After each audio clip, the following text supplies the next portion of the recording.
As is customary, we will begin with opening statements. 5 weeks ago, because of the work of Director Patel, we learned that the former chair of the House Intelligence Committee and current United States Senator leaked classified information. We learned this because a whistleblower came forward. Whistleblower with 23 years experience in the intelligence community, a Democrat staffer on the committee, said this: they were pressured to leak classified information, which sort of raises the obvious question. Why would the head of the Intelligence Committee, the chair of that committee, who's supposed to be guarding our secrets, why would he be encouraging the leaking of classified information? Whistleblower told us that answer as well. The leaked information was supposed to be used, the leaked information, false information, was going to be used to indict President Trump.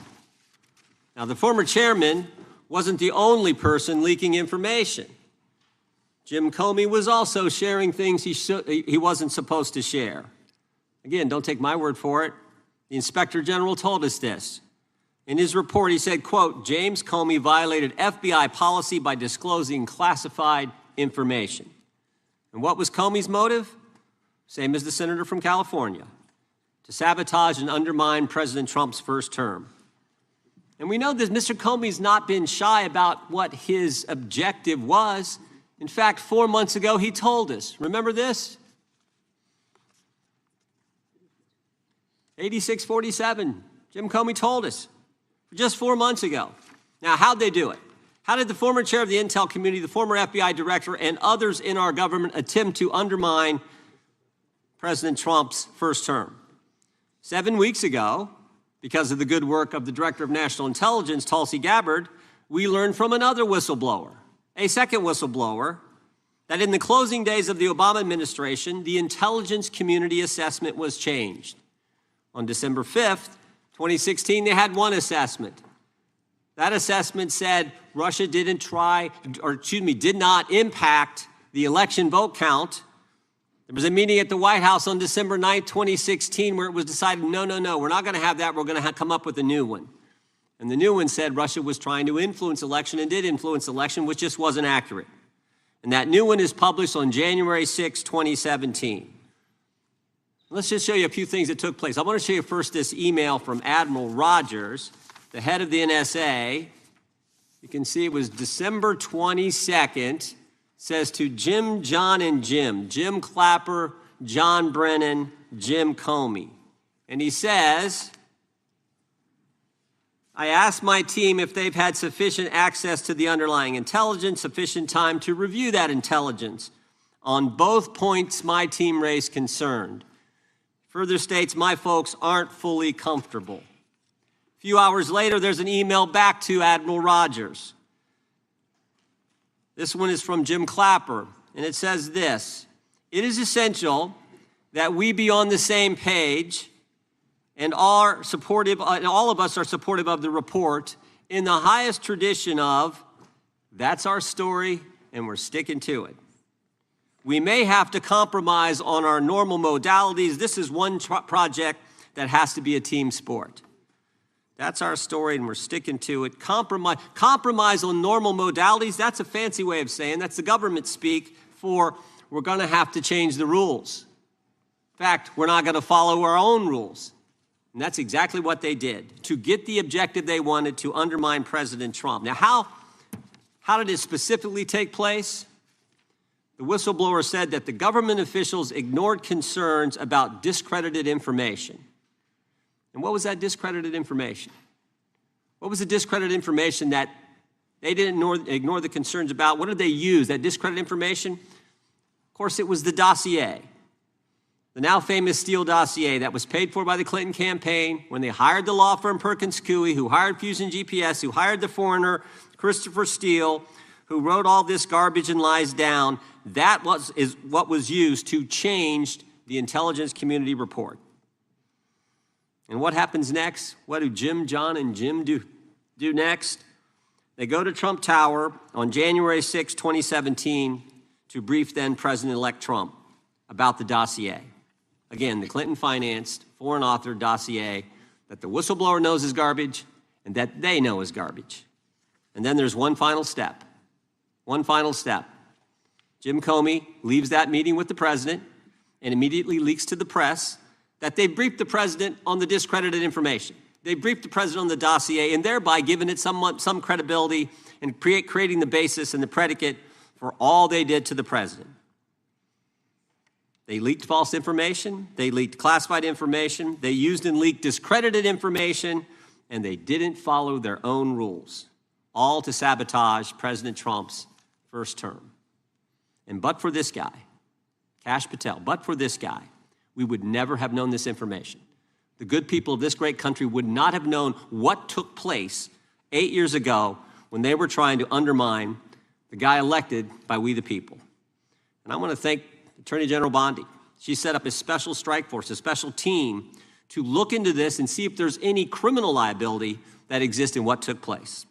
Now, in addition to getting the truth to the people, Director Patel is getting the bad guys off the street.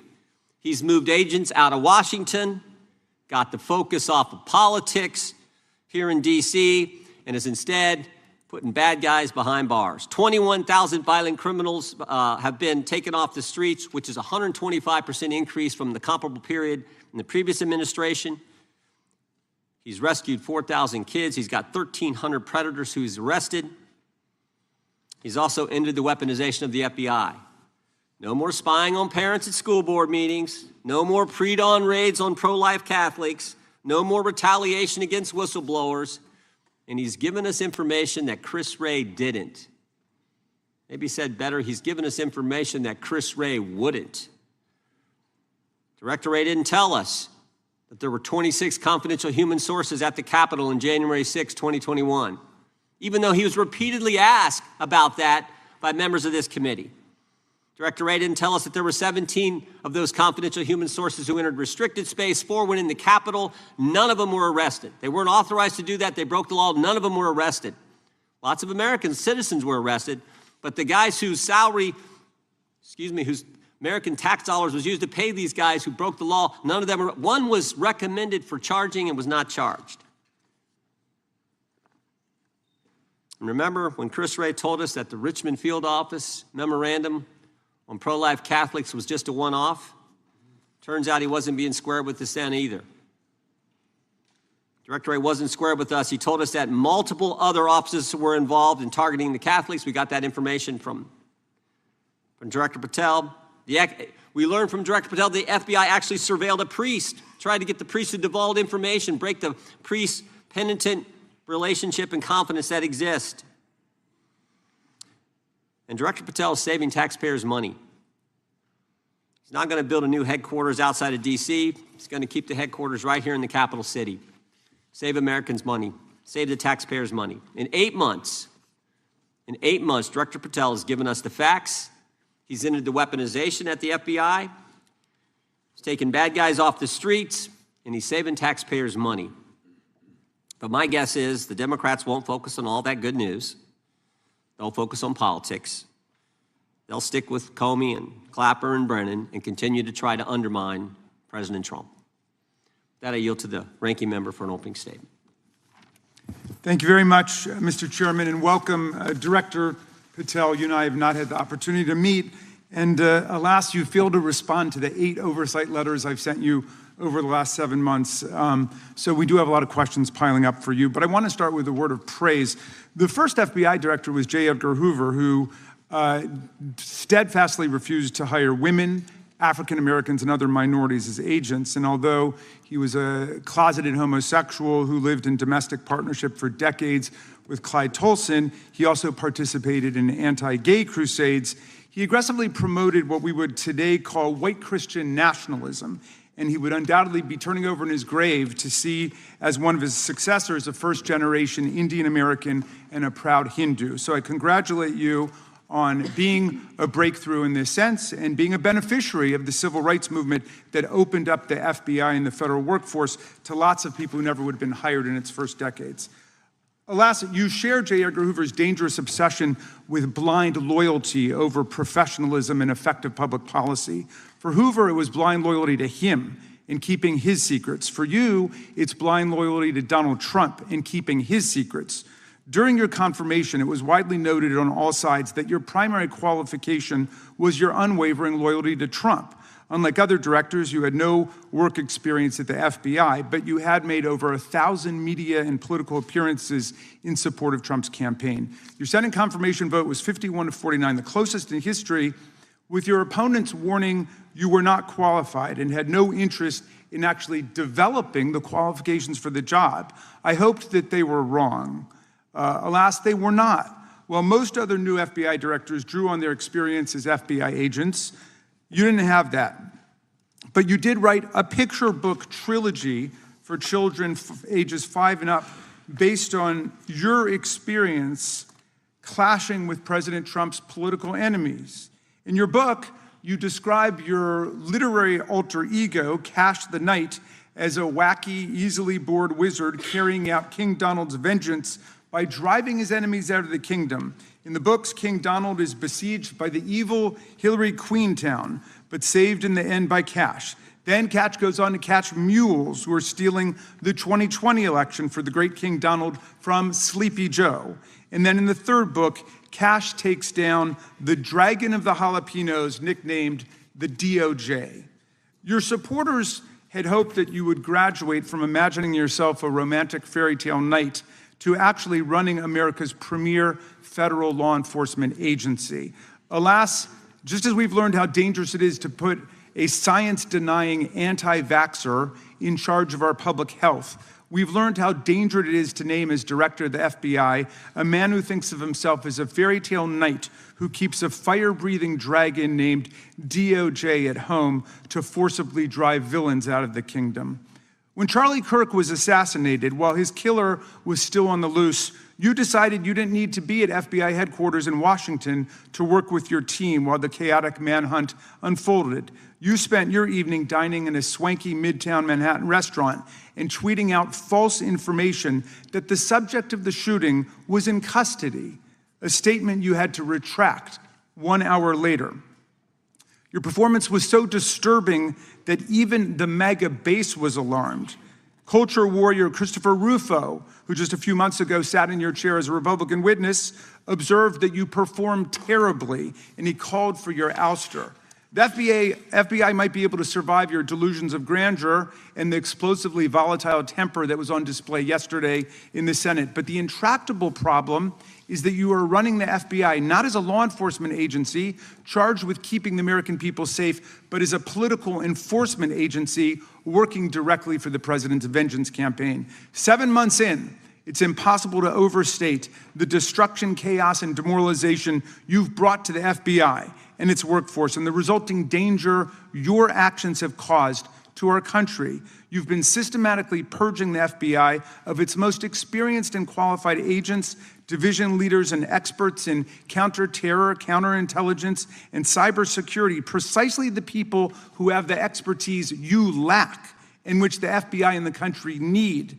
They've been expelled from the ranks of the Bureau simply because they did their duty investigating crimes, including those committed by the mob that attacked the Capitol on January 6, 2021, and beat the hell out of more than 140 police officers, or simply because you suspected them of being insufficiently loyal to Donald Trump. You illegally sacked Brian Driscoll, the former acting director of the Bureau and a decorated counterterrorism expert who worked at the FBI for nearly 20 years. According to Driscoll, you told him your own job, quote, depended on the removal of agents who worked on the cases against the president, regardless of whether the agents chose to work on those cases or not. You added, quote, the FBI tried to put the president in jail and he hasn't forgotten it.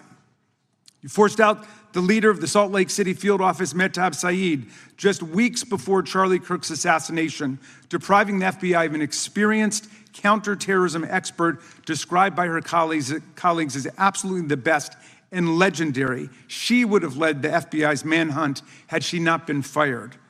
When Trump decided that rounding up immigrants with no criminal records was more important than preventing crimes like human trafficking of women and girls, drug dealing, terrorism, and fraud, you ordered the 25 largest field offices to divert thousands of agents away from chasing down violent criminals, sex traffickers, fraudsters, and scammers to carry out this immigration crackdown. Director Patel, you treated the men and women at FBI with disrespect and paranoia. You've assembled a roving band of freelancing henchmen within your office and charged them with conducting unauthorized investigations, targeting and harassing career FBI employees. Amazingly, you forced senior leadership to repeatedly take polygraph tests to prove their political loyalty and pushed out leaders who refused these demeaning exercises. And now we're seeing one very clear reason why you want to build a political FBI: the Epstein files. You want an FBI blindly loyal to Trump and to you as his enforcer, so you can continue your cover-up of a massive international sex trafficking ring with more than 1,000 victims, betraying all of the survivors of the sexual violence. Before you got in this job, you called for full release of the Epstein files, telling podcaster Benny Johnson that the only reason the list was not released by DOJ and FBI was, quote, because of who's on that list. Upon your confirmation, you promised that, quote, there will be no cover-ups, no missing documents, no stone left unturned, and anyone from the prior or current bureau who undermines this will be swiftly pursued. This spring, you ordered hundreds of agents to pore over all the Epstein files, but not to look for more clues about the money network or the network of human traffickers. You pulled these agents from their regular counterterrorism or drug trafficking duties to work around the clock, some of them sleeping at their desks, to conduct a frantic search to make sure Donald Trump's name and image were flagged and redacted wherever they appeared, whether an email, a text, a letter, an interview, a photograph, or a video. In May, Attorney General Bondi reportedly told Trump that his name had indeed appeared multiple times throughout the Epstein files. And not long thereafter, in July, you and the Attorney General released a memo claiming that, quote, no further disclosure would be appropriate or warranted. In a few short months, how did you go from being a crusader for accountability and transparency for the Epstein files to being a part of the conspiracy and cover-up? The answer is simple. You said it yourself: because of who's on that list. Donald Trump's relationship with Epstein over the years is well documented. A week ago, the Oversight Committee released Trump's disturbing birthday book note to Epstein, written over a drawing of a woman's naked body, referring to a, quote, wonderful secret. The Oversight Committee obtained the note from the Epstein estate, not from the FBI, raising questions again of whether the FBI has been withholding documents. While you're unleashing the FBI to cater to Trump's desire to shut down the Epstein inquiry, the first 9 months of the Trump presidency have seen a spate of political violence and domestic terror events. We saw deadly attacks on political figures on both the left and the right. The brutal assassination of Minnesota Democratic House Speaker Melissa Hortman and her husband, and the attempted murder of Democratic State Senator John Hoffman and his wife, who miraculously survived a combined 17 gunshots. We saw an arsonist set Pennsylvania Governor Josh Shapiro's residence on fire. And of course, last week, we saw the horrific, cold-blooded assassination of Charlie Kirk in Utah that has shaken the nation. 1 minute after Charlie Kirk was shot in the neck, a 16-year-old shooter in Evergreen, Colorado, radicalized by white supremacist ideology online, opened fire and critically wounded 2 other students at Evergreen High School. We've seen lethal anti-Semitic violence, including the murder of 2 young Israeli embassy staffers just blocks from the Capitol, and then in the attack on a gathering of Jewish people in support of hostages held in Gaza in Boulder in June. We've seen continued mass shootings at schools, like the domestic terror incident at a Catholic school in Minneapolis last month, which killed 2 children and wounded 18 others. And in August, a man fired more than 500 bullets at the Centers for Disease Control and Prevention, killing a police officer who was a Marine veteran and a father. People like Melissa Hortman and Charlie Kirk should be able to participate in politics as elected officials or active citizens without being shot down in cold blood in the United States of America. People should also be able to go to elementary school, to middle school, to high school, to work, to the mall, and to church without being shot down in explosions of gun violence. The important position at the FBI requires a leader who puts public safety and national security and the rule of law first. I'm afraid, Director Patel, you've given us reason to believe you've used the powers of the FBI to serve Donald Trump and his agenda of partisan retribution. You've broken your promise not to do that. You've betrayed Jeffrey Epstein's victims and survivors. You've turned your back on the career law enforcement officers of the FBI, and as a result, you've left all of us less safe than before. Mr. Chairman, I yield back. Gentleman yields back. That opening statement may have been longer than any book director's ever written or anyone else has written. Without objection, all of the opening statements will be included in the record. We will now introduce today's witness. Mr. Patel has been the director of the FBI since February of 2025. He previously served as chief of staff at the Department of Defense, deputy director of national intelligence with the National Security Council, and also as a congressional staffer, as a federal prosecutor, where he focused on national security cases. And he also worked as a public defender in the state of Florida. We welcome our witness, appreciate his work, and thank him for appearing here today. We will begin by swearing you in. Director, would you please stand, raise your right hand. Do you swear or affirm under penalty of perjury that the testimony you're about to give is true and correct to the best of your knowledge, information, and belief, so help you God? Let the record reflect that the witness has answered in the affirmative. You can be seated as you are. You know, you've been through this yesterday. Did a fine job. Please know that your written testimony will be entered into the record in its entirety. Accordingly, we ask that you summarize your testimony. Director, you may begin. Good morning, Mr. Chairman, Ranking Member Raskin, and members of the committee. I want to begin today by discussing the appalling assassination of Charlie Kirk. It's important for this FBI to be transparent without jeopardizing our investigations, so a little bit of the timeline is important. Charlie Kirk was unfortunately assassinated on September 10th. We immediately, the next day, released images early in the day in local time in Utah to start the public partnership in our manhunt for the assassin and culprits. At approximately 5 p.m. local time, I arrived on the ground and walked the crime scene myself, and we flew multiple FBI assets in and out to process DNA simultaneously while bringing in evidence response technicians, hostage rescue teams, and other experts to assist state and local law enforcement with their investigation. At 8 p.m. local on September 11th, the FBI collected and populated and promulgated at a press conference a video of the suspect on the grounds. We also released enhanced images.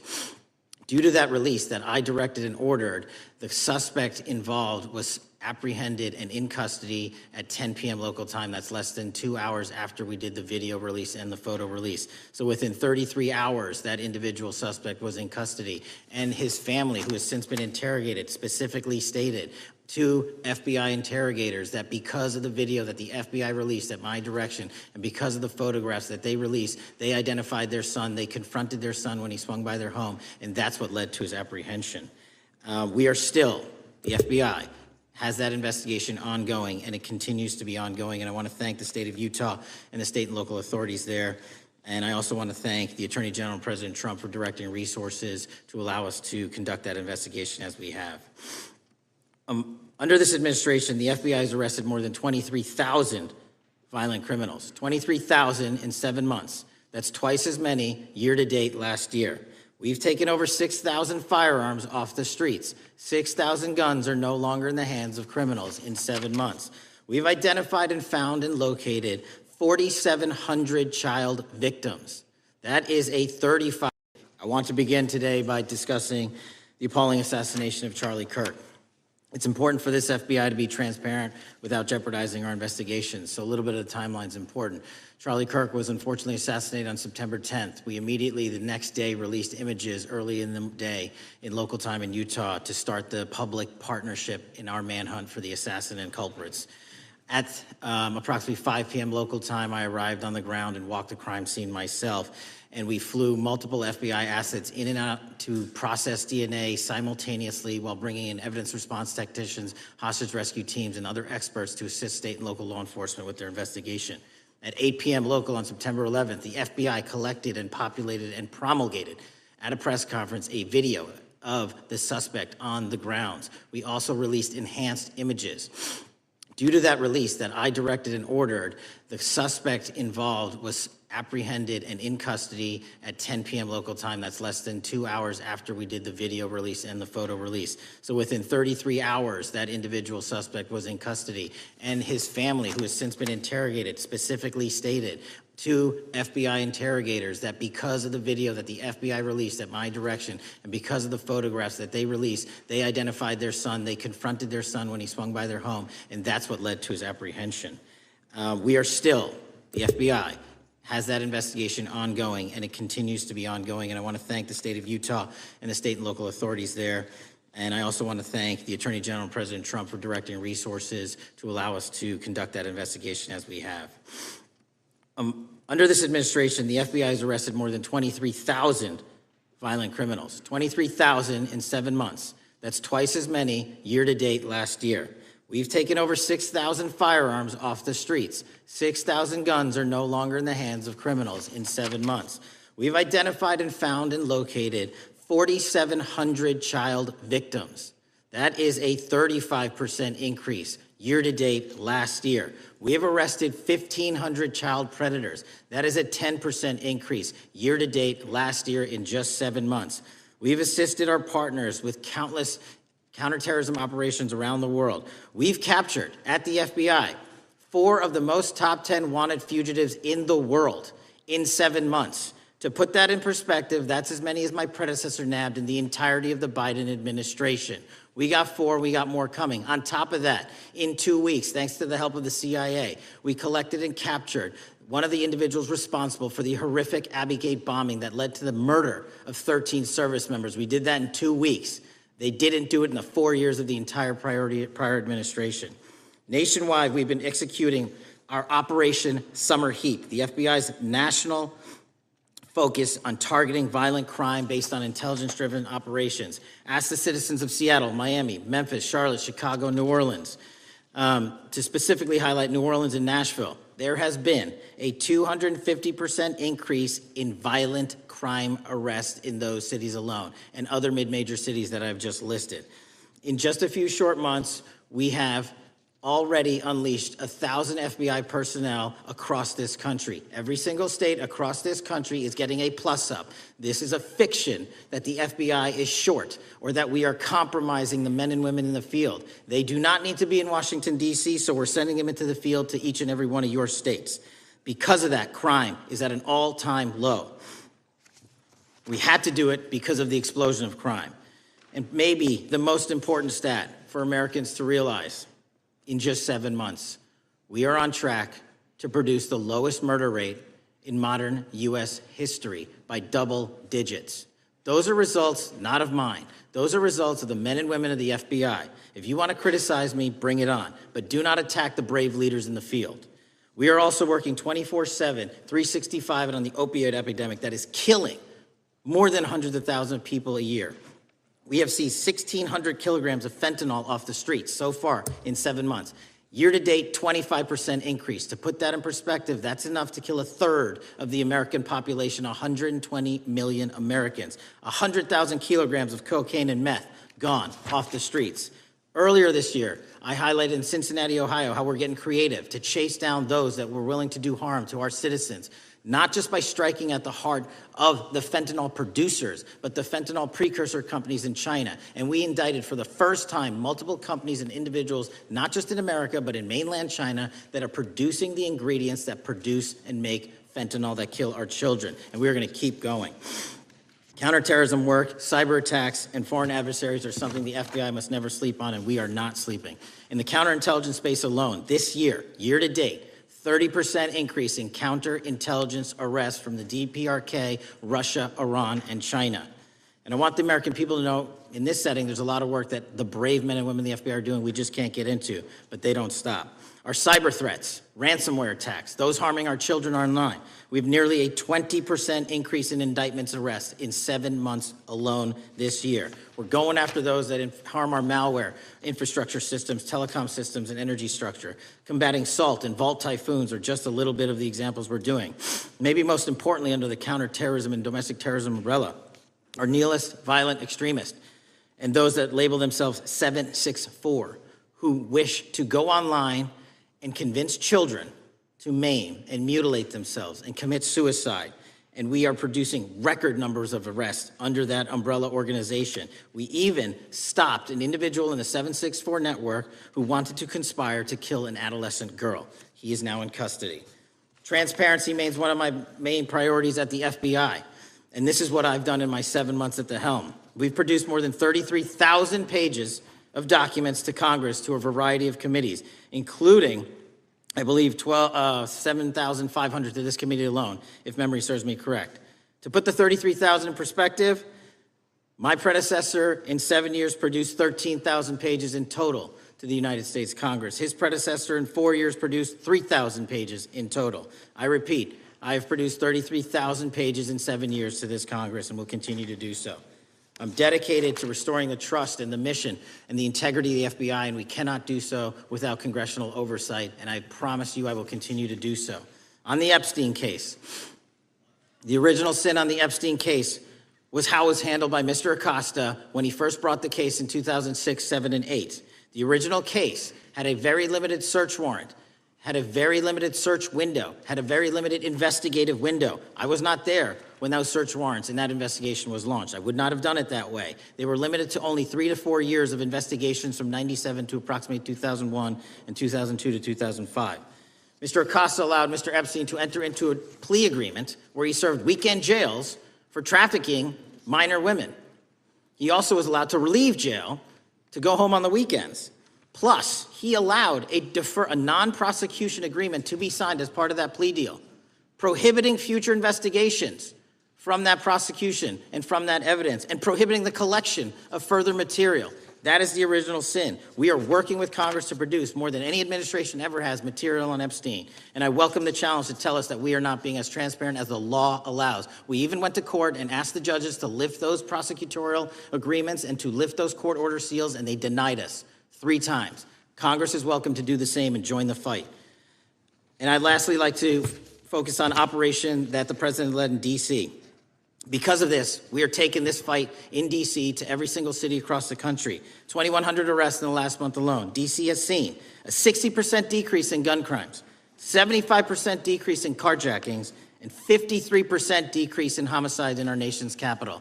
And rightly so. We're bringing that fight to the streets of America. I want to thank you for your support, and I'm proud to be the director that leads this FBI into a new headquarters building that they've needed for decades, saving the taxpayer $3.5 billion and also providing our workforce a safe environment. If you don't know the calamity that is the Hoover Building, I invite each and every one of you to walk around. I'll give you a tour myself, and you can see where the cement falls on the heads of our employees that is only to be saved by netting. Just to give you an example. Thank you for support to our mission. And I do want to highlight one thing about D.C. It's because the FBI gathered sources and evidence that we were able to, through our source network, identify the horrific murder of the D.C. intern, Eric Tarpinian. And I've spoken to his family, and we are working to bring them justice. And Mr. Chairman, in my 16 years, now my 17 years of government service, if anyone has any questions about my service, bring it on. Yeah. Thank you, Director. We will now proceed under the 5-minute rule. The chair recognizes the gentleman from California, Mr. Eisen. Director, delighted to have you here. You are a breath of fresh air. As you outlined, and I won't repeat it, the accomplishments, you did so with the same resources as your predecessor, roughly. Is that correct? I believe so, yes. And so how much of that has to do with taking people out of the backside of the FBI and moving them into the field, into doing the job for which we primarily pay the FBI? That's exactly what we needed done. 1/3 of the FBI's workforce resided in the National Capital Region before I got there. 1/3 of the crimes do not happen in Washington, D.C. Not anymore. Not anymore. So 1,000 personnel of the FBI were deployed across this country on a permanent basis, and every single state in this union is getting a plus up, not a reduction, a plus up of 1811s of intel analysts and support staff. And that is why the crime rates are going down in record numbers. Thank you for doing that, and it's perhaps the hardest thing for a bureaucrat to do is to lower the head count around them that support them, and I appreciate your willingness to do it different than your predecessor. A lot of what you covered earlier was the find, the discovery, and then the prosecution that is done by the DOJ. But I want to talk a little bit about the prevent side. On the Charlie assassination, sir? No, on all of these. Okay, for example, and I'll bring it up before the Democrats bring it up, January 6th. January 6th, we now know, because of your find, that in fact there were people involved who were not just observers but participants who in fact, it's been alleged, and I personally believe, in fact, were part of promoting, perhaps even the one woman who died encouraging her to walk through a door that led to her death. When you see that kind of activity, and you know it was done under predecessors with full knowledge, whether it's January 6th, where embedded people crossed the line, or any other activity, including obviously the Russian hoax that we're now dealing with up in, front and center. My question to you is, what can you or others do to prevent it from occurring again? Not on your watch, but on future watches. How can we know that this won't happen again the moment you leave the FBI? It's simple. What I'm doing through our leadership cadre is having FBI agents do what they were trained to do, not what they were not trained to do, not put them in situations that both harm them and the public. We're also utilizing our SORT networks and prioritizing the threat structure to go after the narco traffickers, the counterterrorism people, the counterintelligence threats, and the cyber threats. That's what they were trained to do, and that's what we're letting them do.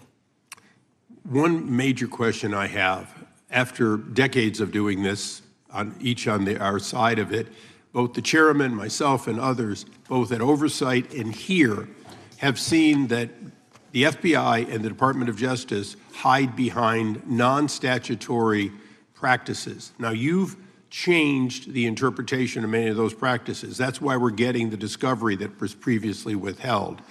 How do we work together to make sure that we never again have false walls, non-statutory walls that say the Department of Justice has a prohibition about giving, quote, you fill in the blank, that has led to the chairman not seeing anything until you took over? I'm wedded to aggressive constitutional oversight. Having been a House congressional staffer, I know that is an important part of securing our democracy. And the way we make it an everlasting, enduring process is by showing the American people the results of what we are doing and the important work of this committee and putting it out to them so they can see government waste, fraud, and abuse. And then they can demand from our constituents and our electors that they want this process to continue. Last major question here. Some things are so sensitive that we both would agree they cannot be made public.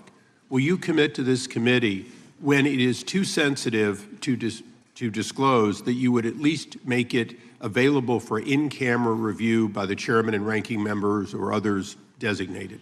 I have done that, and I will continue to do that. Well, thank you, Mr. Chairman. This is a breath of fresh air.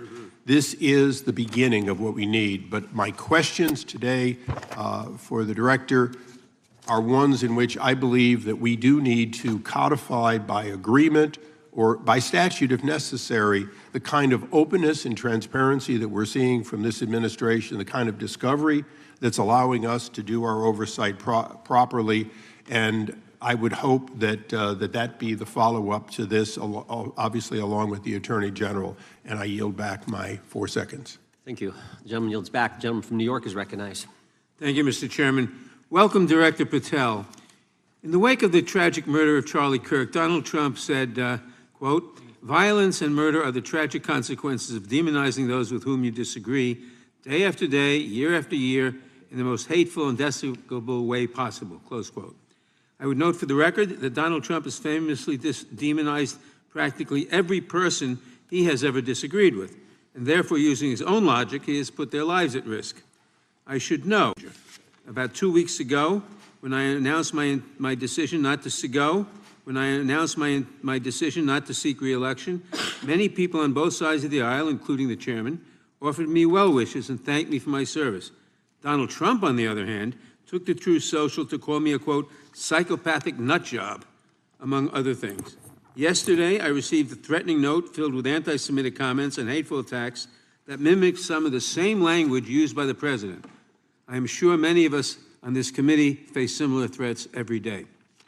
We have seen political assaults on both the left and the right. The attack on Charlie Kirk, the attempted assassination of the president, the murder of the Democratic Speaker of the Minnesota House, the assault on Paul Pelosi, and the attack on the Capitol on January 6th, for example. Director Patel, do you agree that there is political violence from both the left and the right? There is too much political violence. Do you agree, yes or no, that there's violence? There is too much political violence based on ideologies from either side. From either side, okay. Are you aware of the study by the Cato Institute, a well-known conservative group, that found that 69% of the violence is from the right? I'm not familiar with that study. You're not familiar, okay. I would commend it to you. Are you aware the administration has threatened to use violence as an excuse to crack down on liberty and freedom of speech? Say that again, I'm sorry?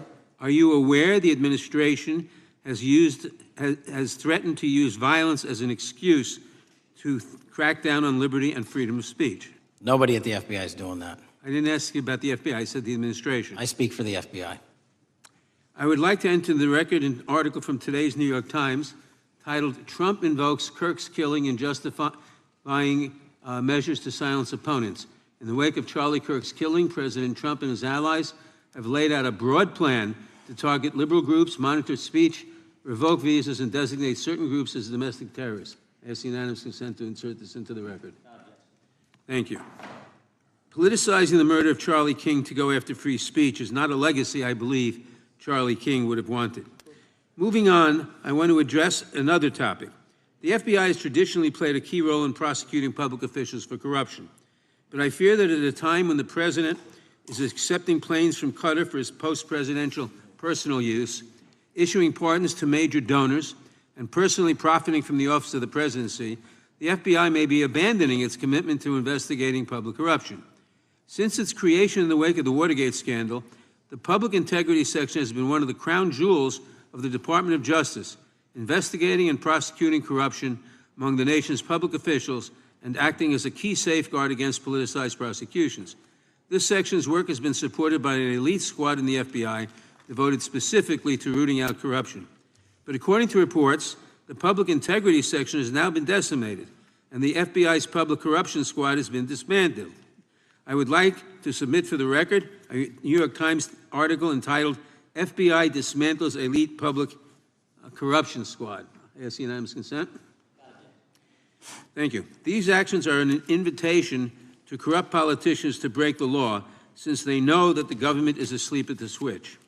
Last month, Senator Warren and I, along with dozens of other members of Congress, wrote to you and Attorney General Bondi expressing grave concern over your decision to effectively legalize corruption and to politicize prosecutorial decisions. And he asks unanimous consent to enter this letter into the record. Thank you. I don't have time today to walk through all your questions, all of our questions and concerns, but will you commit to answering this letter in short order so that we can understand what factors led to this decision and how it has impacted the ability to hold corrupt officials accountable? I will review your letter with my team and respond as soon as I can. You will respond. Thank you. I yield back the balance of my time. Gentleman yields back. Gentleman from Arizona is recognized for 5 minutes. Thank you, Mr. Chairman, and thank you, Director, for being here. I appreciate the change in the FBI and the tone since you've been there. We heard the ranking member, however, describe the FBI under your leadership as being resorting to political enforcement and you personally as being paranoid. I would just suggest that perhaps that is the projections of the ranking member himself and not you, sir. I want to refer to something that was said yesterday in yesterday's hearing by Senator Grassley. He said, "It's well understood that your predecessor left you an FBI infected with politics." At your nomination hearing, he gave you records, made public records about whistleblowers regarding something called Arctic Frost. Arctic Frost was the FBI case opened and approved by anti-Trump FBI agent Thibault, and Arctic Frost became Jack Smith's elector case. The new records show that Arctic Frost was much broader than just an electoral matter. In fact, it was expanded to Republican organizations. Some examples of the groups that the Ray FBI sought to place under political investigation included the Republican National Committee, Republican Attorneys General's Association, and Trump political groups. In total, 92 Republican targets, including Republican groups, Republican-linked individuals, were placed under the investigative scope of Arctic Frost. On that political list for investigation was one of Charlie Kirk's groups, Turning Point USA. In other words, Arctic Frost wasn't just a case to politically investigate Trump. It was the vehicle by which partisan FBI agents and DOJ prosecutors could achieve their partisan ends and improperly investigate the entire Republican political apparatus. I'd ask that, Mr. Chairman, that document be administered. Without objection. So, I know that this may be under current investigation, but I wish to ask specific questions about this for just a moment. What search tools were used in Arctic frost to view private communications of targets? I believe the traditional search tools, search warrants, lawful service of process, and the tools that the FBI has in our infrastructure systems, cybersecurity systems, and counterintelligence systems. But generally speaking, if I may, I want to use this to highlight the fact that I'm continuing my promise to work with Congress to produce documents simultaneously and also conduct ongoing investigations. I'm giving you as much as I can, and I'll give you more when I can. Thank you. Another question regarding that is, were there any directives from the Biden White House concerning the Arctic frost investigation? Were there any, directives or communications from the Biden White House itself concerning the Arctic frost investigation? I'll just rely on what was turned over to date, sir. Okay. So I want to add here, the search warrants that were used included the seizing of a U.S. member of Congress, his phone. I think we all know who that was and how that was taken away and used for political purposes, Mr. Chairman, Mr. Director. So we'll leave that for a second, and let's go over to the Charlie Kirk case for just a second. Let's emphasize this. How many hours did it take from the assassination to the arrest of the assassin, Mr. Director? 33. That seems pretty swift, and it was because of the actual release of videos and photographs that you directed to be released, sir.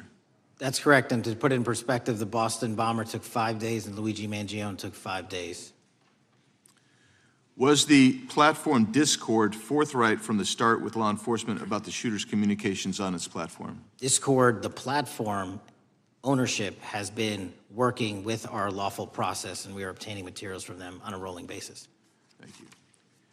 And I want to get back here to Arctic frost for just a second, Mr. Chairman. I'd like the unclassified document from the FBI released to be admitted to the record. Without objection. And a document from the Economic Times also to be admitted to the record. Without objection. So I'm going to give you the last 30 seconds. We could go on about the Epstein case. I've got a bunch about that, but I'm just going to let you, if you wish to respond to either of the two vitriolic questioning or statement from the Democrats. The work of the FBI speaks for itself. It's on showcase here today. Anyone that wants to attack the FBI can attack me, but leave our leadership structure alone. When you have 23,000 violent felons arrested, twice as many as this time last year, the work speaks for itself. Thank you, Mr. Chairman, and thank you. Appreciate your good work, Director Patel. Yield back. Gentleman yields back. Gentleman from Maryland is recognized. Thank you kindly, Mr. Chairman. Director Patel, before you joined the FBI, you railed against it for covering up Jeffrey Epstein's human trafficking ring. Let me refresh your memory with this clip. It has Epstein's list. They're sitting on it.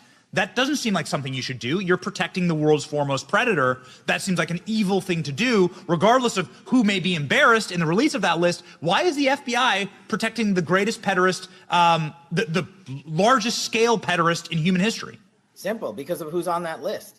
So you finished that December 2023 interview with a challenge to the FBI and harsh words for Republicans in Congress for not getting the Epstein files out to the public. You can see this clip. Boy pants and let us know who the pedophiles are. Put on your big boy pants and let us know who the pedophiles are, you said. You emphasized that the president and FBI director each had complete authority to release Epstein's client list. You said Epstein's black book is under the, quote, direct control of the director of the FBI. Look at this clip. This is way off the topic, but who has Jeffrey Epstein's Black book? black book? FBI. But who? That is, I mean, there's... Oh, that's under direct control of the director of the FBI. All right, so you were sworn in as director more than 200 days ago. Now the black book is under your direct control. So why haven't you released the names of Epstein's co-conspirators in the rape and sex trafficking of young women and girls?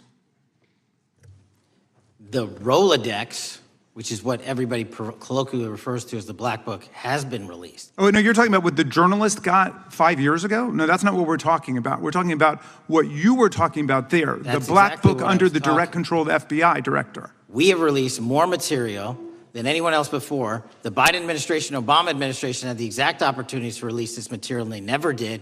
And if you are telling the men and women of the FBI, Why we're have not you going after changed your child predators. position? Hang on, you said we're not going after child predators. 1,500 child predators arrested this year, 35% increase. I'll reclaim my time. 4,700 child victims Mr. Chairman, I'm going to found. reclaim my time if you could instruct the witness. Why have you changed your position? There you were saying it's under the direct control of the FBI director and all of it should be released.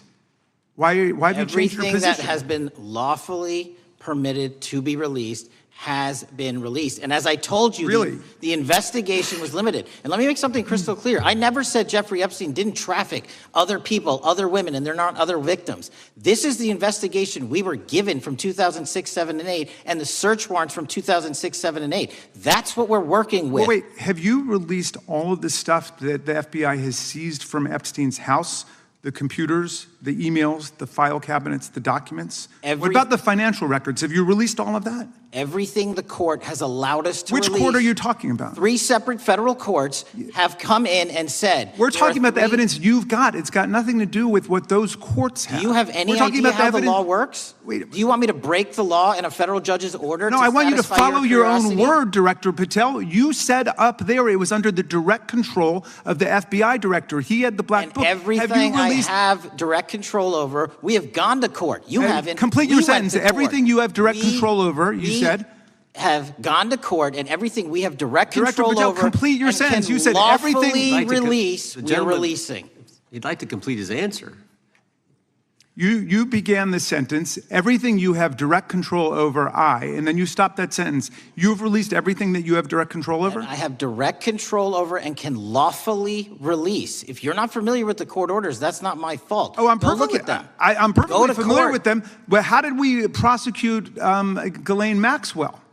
She was prosecuted with the investigatory material that was collected from 2001 and 2005 because of the non-prosecution agreements and the court orders on the investigations and search warrants. We were not able to develop new information. And oh, by the way, Jeffrey Epstein was out for 12 years, and the Obama and Biden administration did nothing to look at his work, his pedophile network. If you want to blame me, that's fine. But now you're blaming the men and women who conducted this stop great that. search. I'm not blaming anybody other than you. You're not keeping your word. You said that you would release all of the materials Has under your anyone direct released control. more information on Epstein than I have?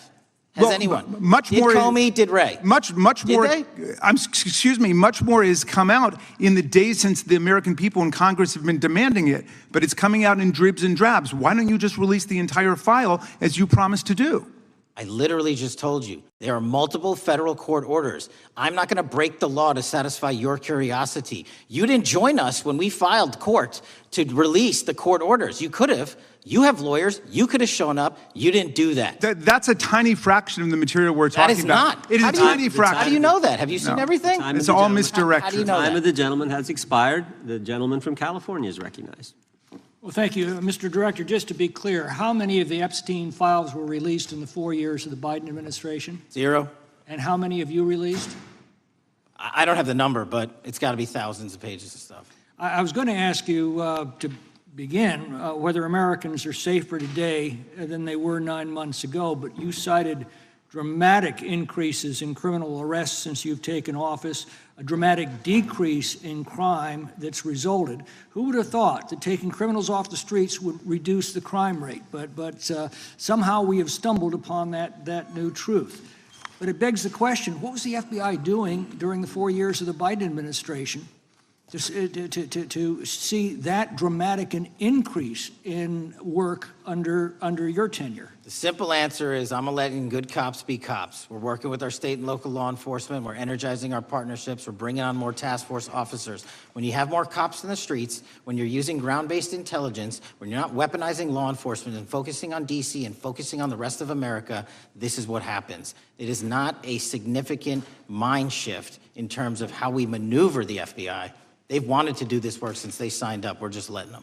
And we've seen many prominent Democrats oppose your efforts to restore law and order to the streets of our nation's capital. I mean, all of us here have seen a dramatic change for the better here in Washington, D.C. Why are so many Democrats attacking you for that? Sir, Democrats have been attacking me for a decade, as is the fake news media.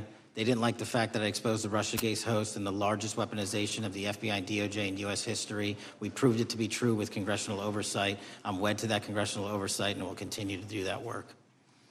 Christopher Wray repeatedly warned this committee that the Biden open borders policy had produced a significant increase in terrorist threats that he said kept him up at night. A particular concern, he said, was the 2 million gotaways that entered the country during the Biden administration. That's an average of 41,000 every month. What are the monthly gotaway numbers today? Sir, I'll have to get back to you on the exact gotaway numbers, but identifying that there are gotaways is step one. Going and manhunting them is step two, and that's what we're committing our resources to do. Well, that's my next question, is what progress has the administration made in apprehending and removing terrorist threats that came in during the Biden years? I think you're talking about, if you're not, let me know, known or suspected terrorists, and we've encountered almost zero at the southern border since the southern border has been sealed. But the problem that we are running into is our northern border. It's largely expansive. The enemy has adapted, and we need more focus on the northern border to stop known or suspected terrorists from coming in from places like China, Russia, the Middle East, Africa, Afghanistan. And what can you tell us about the remaining threat posed by potential terrorist cells here in the United States? The terrorist threat that continues to be posed by international terrorists here in the United States is one of my highest priorities. We are working through our intelligence community partners to identify those individuals, and we've taken down numerous individuals in numerous rings across this country to neutralize that terrorist threat, including in places like New York City, Los Angeles, and I believe Dallas, Texas most recently. How extensively did criminal cartels like Sinaloa, Jalisco, New Generation, MS-13, Trinidad, and others infiltrate our country during the Biden administration? By the tens of thousands.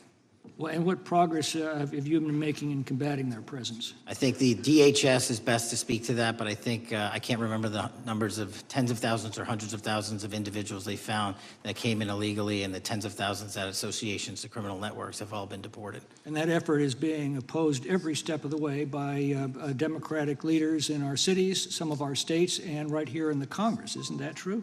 Well, we're just working where we can in every single city we can, and I welcome the opportunity to partner with Republicans or Democrats on fighting violent crime like we're doing. Mr. Biggs asked about Arctic frost. What else can you tell us about that and what we need to do to assure that it never happens again? Continue the congressional oversight work that you're doing on Arctic frost. Let me provide you with more documentation on Arctic frost, and also call in witnesses from the paperwork that we have given you. You have that right, and the American public deserves to hear what those people have to say. As for my ongoing investigation, there's not much I can say. What role did the FBI play in suppressing the Hunter Biden laptop story during the 2024 election? Off the top of my memory, sir, I believe the FBI was in possession of verified information from that laptop, and it was improperly publicized that they did not have information and masked it as Russian disinformation. We now know that was categorically false. I don't know why the FBI did that, when they did that, but we've released all the materials related to that. Thank you. Gentleman yields back. The gentleman from New York is recognized. Mr. Golden. Mr. Patel, does Donald Trump appear anywhere in the Epstein files? I'm sorry, could you say that again? It's not a complicated question. Does Donald Trump appear anywhere in the Epstein files? I didn't say it was a complicated question. I just didn't hear you, so my apologies.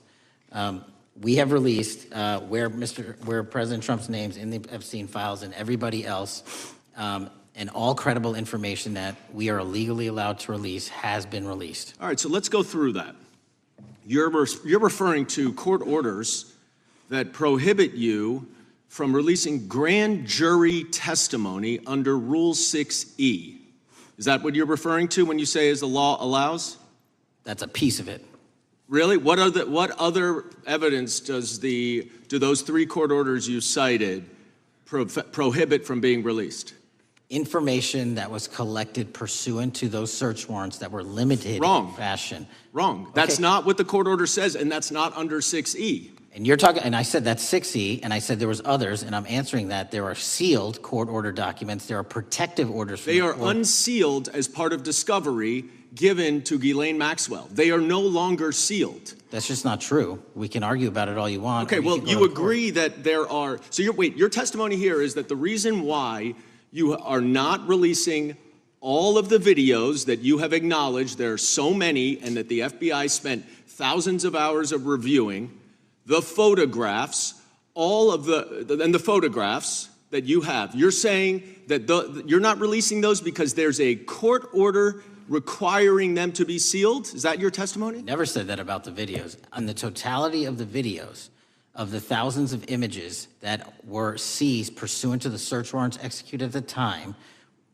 the overwhelming majority of that video is pornographic material that was downloaded from the internet and child sexual abuse material. We will never release that. Well, as you should not release the victims, but if there are videos that relate to others who Epstein trafficked to, such as maybe Prince Andrew, or photographs, that you have total control to release. Yes, and if it exists... And so why haven't you released it? Why are you supposing that that is a fact when in fact it is false? Are you saying that... You're saying that none of the videos relate to anything relevant to the Jeffrey Epstein trafficking ring? Every single video that we have collected pursuant to the prior search warrants has been examined for the last 10 years. And every single video has been utilized for whatever prosecutions were able to be legally brought. I'm not asking about prosecutions. I'm asking about why you aren't releasing the full Epstein files, including the names of people who were involved in the sex ring that you promised to do before you became FBI director. I just told you, I'm not going to release downloaded porn of I'm children not asking on the about internet. that. Fine. I'm asking about all the other files. What other videos? Tell me.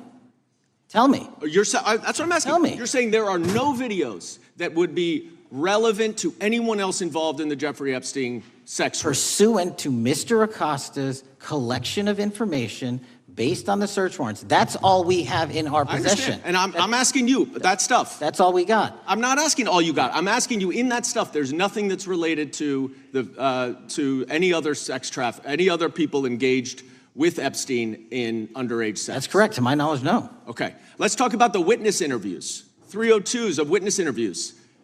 Those are not subject to the court order. Those are not subject to any fictional sealed order for a search warrant. Why aren't you releasing those with the redacted names of the victims? We are releasing as much as legally allowed. That's why we went back to the courts. How is that not legally allowed? Sir, do you know how court orders work? Do you know how protective orders Actually, work? Do you know how Mr. sealing Patel, orders I was work? a real prosecutor for 10 years. I know exactly how so I was a court fake orders. one? And I want to understand what the court order prevents you from releasing witness statements that the FBI took. You should know that as a real prosecutor, when the court hand downs a protective order and a motion to seal, the material is sealed unless that Your judge testimony waives here it. is that all of those witness statements are under a court order, a protective order. We are providing everything we can legally provide. No, that's not my Congress has question. sent us a My subpoena. question is, why are those witness statements that are not grand jury testimony, that if they were under a protective order are no longer under a protective order, why are they not being released? How are they not under a protective Why order? are you not going to the court like you did for the grand jury testimony to unseal those records? The DOJ did go to the court. No, not on those records. Why aren't you going? gentleman. You just went on grand jury. Time of the gentleman has expired.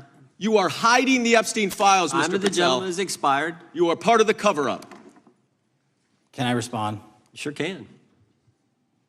Any allegations that I'm a part of a cover-up to protect child sexual trafficking and victims of human trafficking and sexual crimes is patently and categorically false in the work of my So I hope you will talk to them when they Gentlemen's have time has requested expired. to speak with you. Because the Gentlemen's time has victims have expired. Gentleman requested yields and you are back. not responding to them.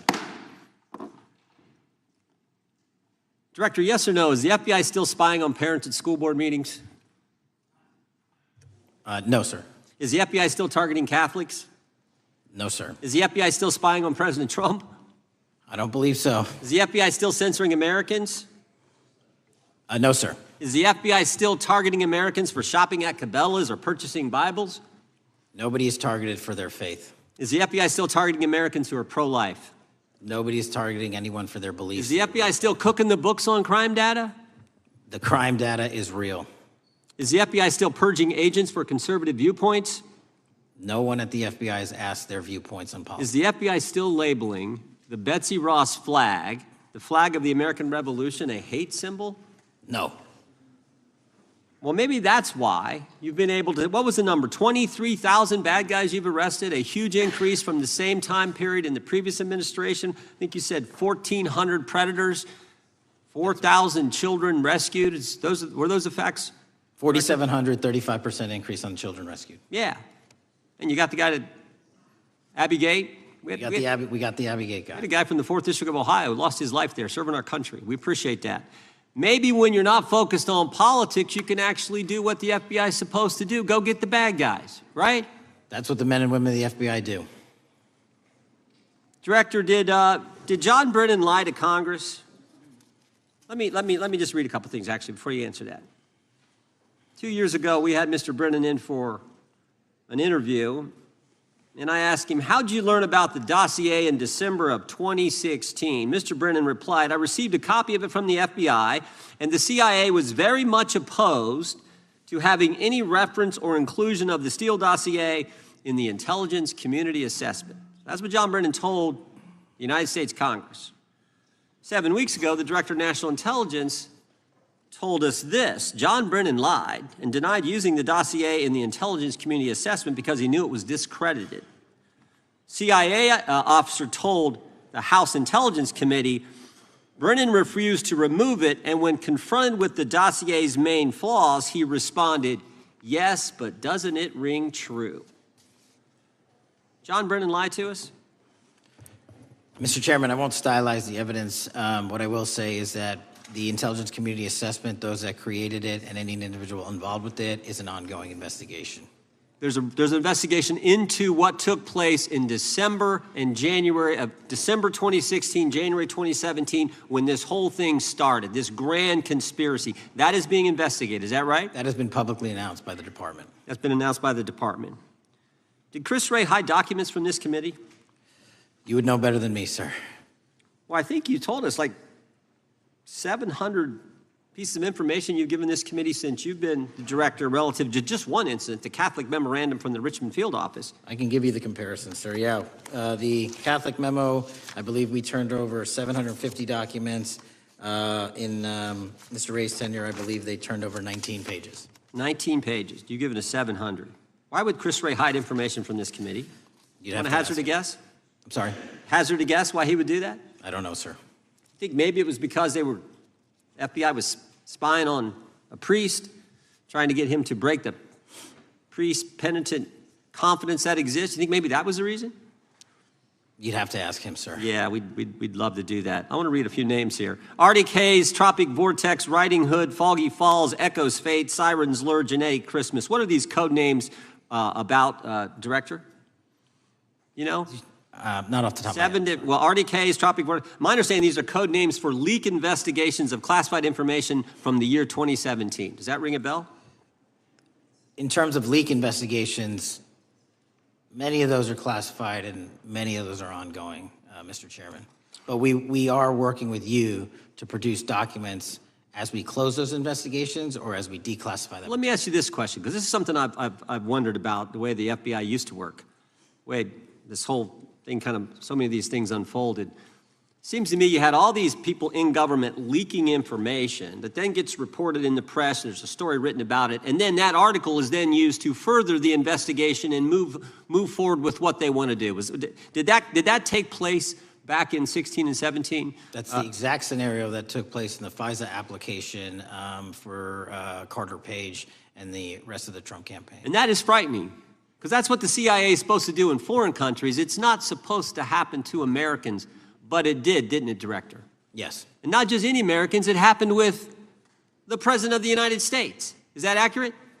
Yes, sir. Yeah, and you were the key guy in helping expose that. And I think our country will be forever grateful for what you did to let the country know that was going on involving Americans, which is not supposed to happen, and not just, again, any American, but the President of the United States. Chair now recognizes the gentlelady from California. Thank you, Mr. Chairman.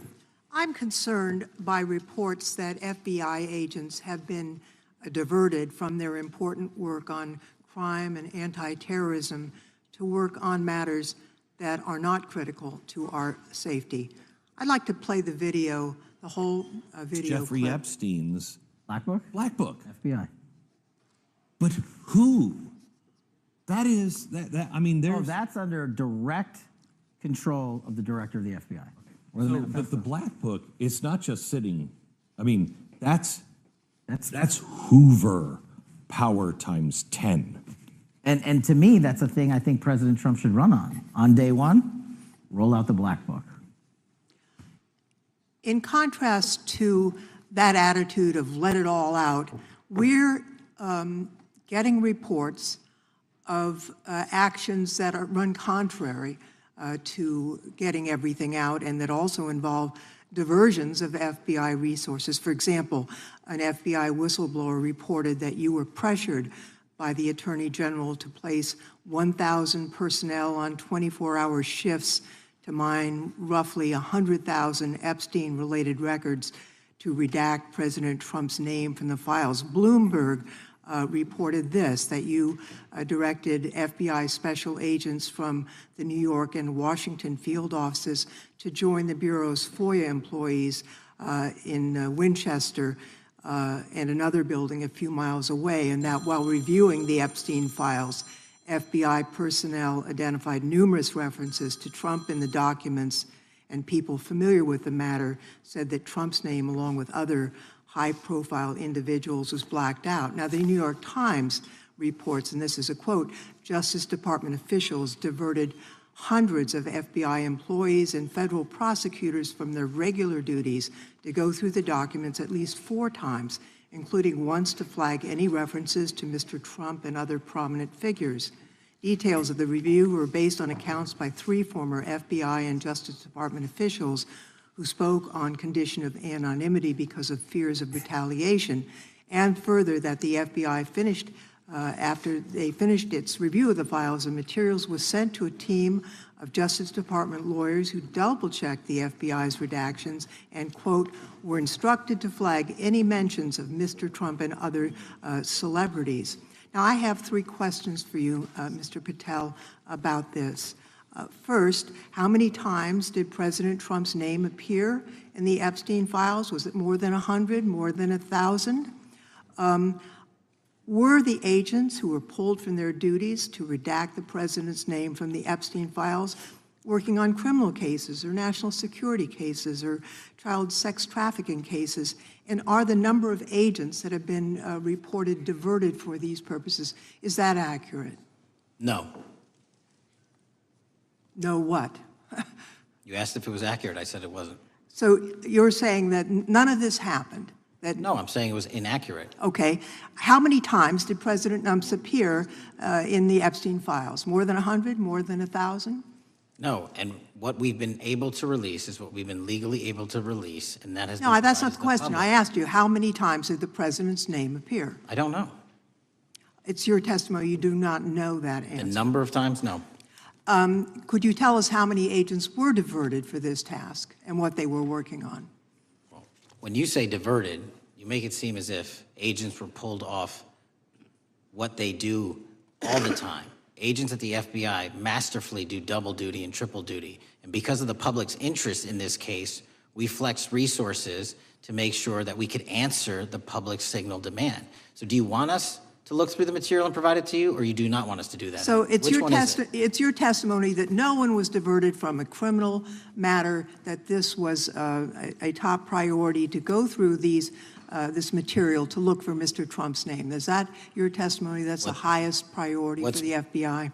What's one of the most impressive things about the FBI leadership and the careers that are in place is that they make the decisions on who to send where on priorities and make sure the mission needs are not hurt. And that's what happened here. It's shocking to me that the FBI would think that erasing Mr. Trump's name from the Epstein files is a high priority when we have crime, we have national security threats, we have terrorism threats, we have murders such as that occurred, unfortunately, with Mr. Kirk. It's shocking to hear that that's your highest priority. And with that, Mr. Chairman, I yield back. That's literally not what I said. Gentleman yields back. Gentleman from Wisconsin is recognized. Director, is President Trump implicated in any wrongdoing related to Jeffrey Epstein? Based on the entirety of the evidence that we have, absolutely not. The president is not implicated. Correct. Thank you. I want to talk a little bit about China's malign influence here in America. And, we've seen spy balloons traverse the United States. We've seen police stations in communities around America. And sitting in the chair you're in just 2 years ago, there was a sheriff from Cochise County, Arizona, Mark Daniels, that was here, who said that the exponential increase in the amount of fentanyl that is coming into America is directly related to the open borders policies of the previous administration. Do you agree with Sheriff Daniels' characterization? In large part, yes. So, since you've been director, has there been a reduction we've talked about how the border is largely secure now, right? The southern border, yes, sir. The southern border is largely secure. Has there been a concomitant reduction or a reduction in the amount of fentanyl that is coming into America? There has been a massive reduction to the tune of, we've seized more than 25% year-to-date this year than the prior year, and that's enough fentanyl to kill 120 million Americans. Does China play a role in this fentanyl that's coming to America? As I stated in my opening, sir, what they do and the companies in China, mainland China, do is produce the precursors and the cutting agents that they ship overseas through various countries into the Mexican drug cartels who produce it. So they basically are the cooks in terms of the ingredients. Tell us, what is the FBI doing to stop China from delivering death to America? So for the first time in a decade, I actually reached out to my counterpart at the Ministry of Public Security. No one at the FBI had done so.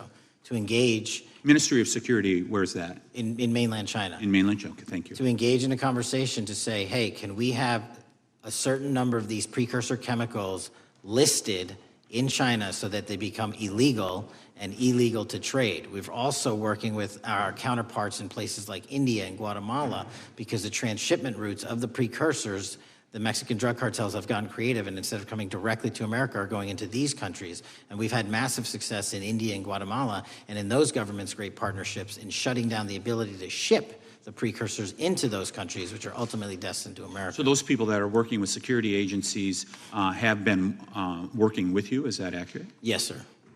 So I want to turn to a couple cases that are at the University of Michigan, where Chinese nationals on behalf of the Chinese government smuggled in illicit biological materials,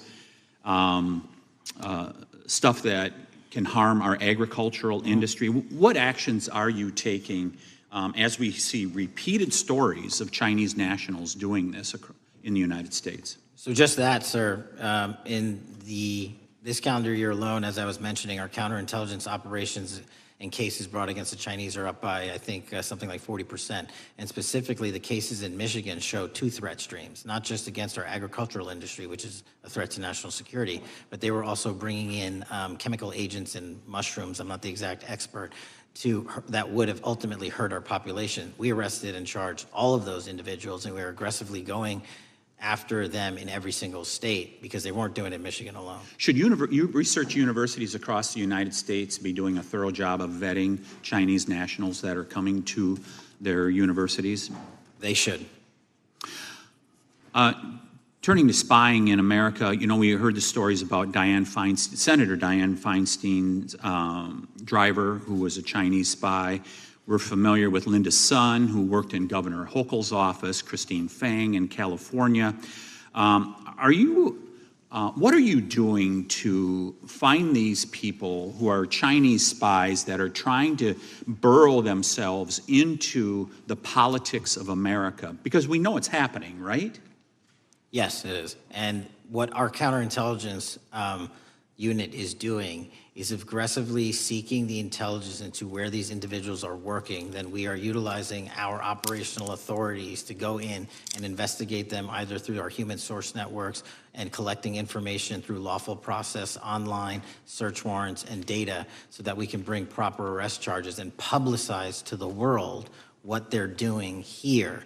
And just because we've caught a few doesn't mean we've caught everybody. We've got a lot more to go. I get one more quick question in. The FBI arrested a judge in Wisconsin, Hannah Dugan, for interfering with a federal law enforcement operation. Could you tell us a little bit about that? And is a judge above the law here in the United States of America? Well, no one is, and that case is ongoing, but as you stated, and these allegations that there was an interference in a federal lawfully executed federal law enforcement priority that was interfered with. I yield back, Mr. Chairman. Gentleman yields back. The gentleman from Tennessee is recognized. Thank you, Mr. Chair. Director Patel, I believe you had primary importance in starting Operation Viper in Memphis. Is that correct? Yes, sir. And Operation Viper brought in the FBI, the DEA, the ATF to help the Memphis police in policing the city? That'll be phase 2, sir. Phase 1 was FBI and local law enforcement in Memphis for the last few months. Okay. You did a good job, and the police director and the mayor have told me that that has been helpful, the FBI working with the police. And the FBI are trained in law enforcement. They know Miranda rights, they know how to do policing, and they do a good job working with the police. Do you think that the National Guard is necessary to do the work that the FBI is doing now? Thank you. I do think it's necessary to finish it. What we've done is 500 arrests in Memphis and 110 federal indictments. But what we need to do is we've only secured a piece of where the criminal conduct is occurring in Memphis, and we can't work inside perimeters that are not established and safe, and we don't have the manpower to give us the space to fully go into the areas where the criminal activity remains. Well, are you suggesting that the National Guard is going to go into the more heavily crime areas? They're going to establish, like they did in Washington, D.C., perimeters where local law enforcement and the FBI, DEA, ATF, and U.S. Marshals can go into. We can't be going into all these areas knowing that they're extremely volatile and jeopardizing the safety of our agents. Did the National Guard do anything in Washington to help the FBI stay safe from these dangerous elements? They established perimeters. Established perimeter, and the criminals knew about it, so they... It was a visible force, sir, so they kind of saw it. Well, what you did, I commend you for what you did, and I think the FBI coming in, we have a crime problem in Memphis. The FBI has helped, DEA will help, and the ATF will help. I don't think the National Guard is going to help, and what I've seen, they're not trained in law enforcement, are they? No, sir. And so that could be a problem. Who will direct the National Guard in Memphis? Will it be, will they have control over your agents? No, sir, they won't. Who will have control over your agents? You? Well, the SAC and then ultimately the chain of command up to Washington, D.C. will control the FBI, but there's a task force that was put together that is going to be led by an interagency. The heads of U.S. Marshals, DEA, and FBI will be working together with DHS collectively on this. Have you visited Memphis before? Yes, sir, I have. So you know how good a city it is. I love Memphis. A lot of us do. And Memphis is a great city, great history, civil rights museum. Might say something about slavery, but that was the history. It needs to be taught. Blues, Elvis. Beale Street. Beale Street, right, barbecue. And people should come. It's not a troubled city. We've got some crime, but it's not a troubled city. We're not troubled, and we love our city, and we hope that the National Guard doesn't come in and cause people to have questions about Memphis because it's a city they should visit. Let me ask you this about, you said that the homicide rates are coming down to an all-time low? In modern recorded U.S. history, yes, When sir. does modern recorded history start?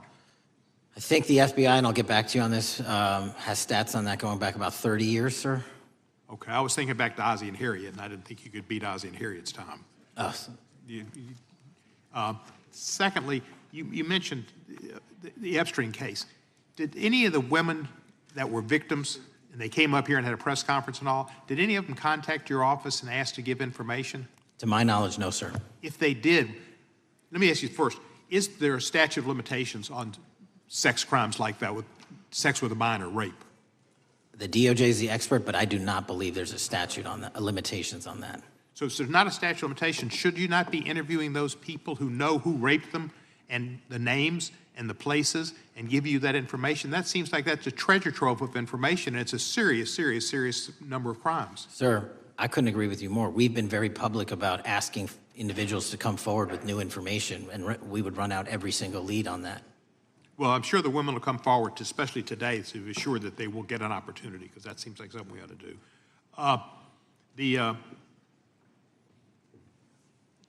Mr. Driscoll, what was his reputation? I can't comment on Mr. Driscoll's matter. It's an ongoing litigation. Yeah, but his reputation you could tell us about. I can't tell you about his reputation. His work has been laid out in that lawsuit. How many of the FBI agents who worked on the January 6th case have been fired? I don't have that number, sir. Do you have a ballpark figure? No, but I can tell you that individuals based on case assignments in the FBI that I have led have not been terminated for case assignments. Thank you, sir. And come back to Memphis, and you work with Kevin Kane in our Tourism Bureau. He's great. Thank you. And thank you for your work in Memphis. Gentleman, yes, back. Mr. Chairman, I have a unanimous consent request. Gentleman's recognized. So I've got 4 documents I'd like to introduce into the record. The first one is Jeffrey Epstein's 6th story played out for years in plain sight.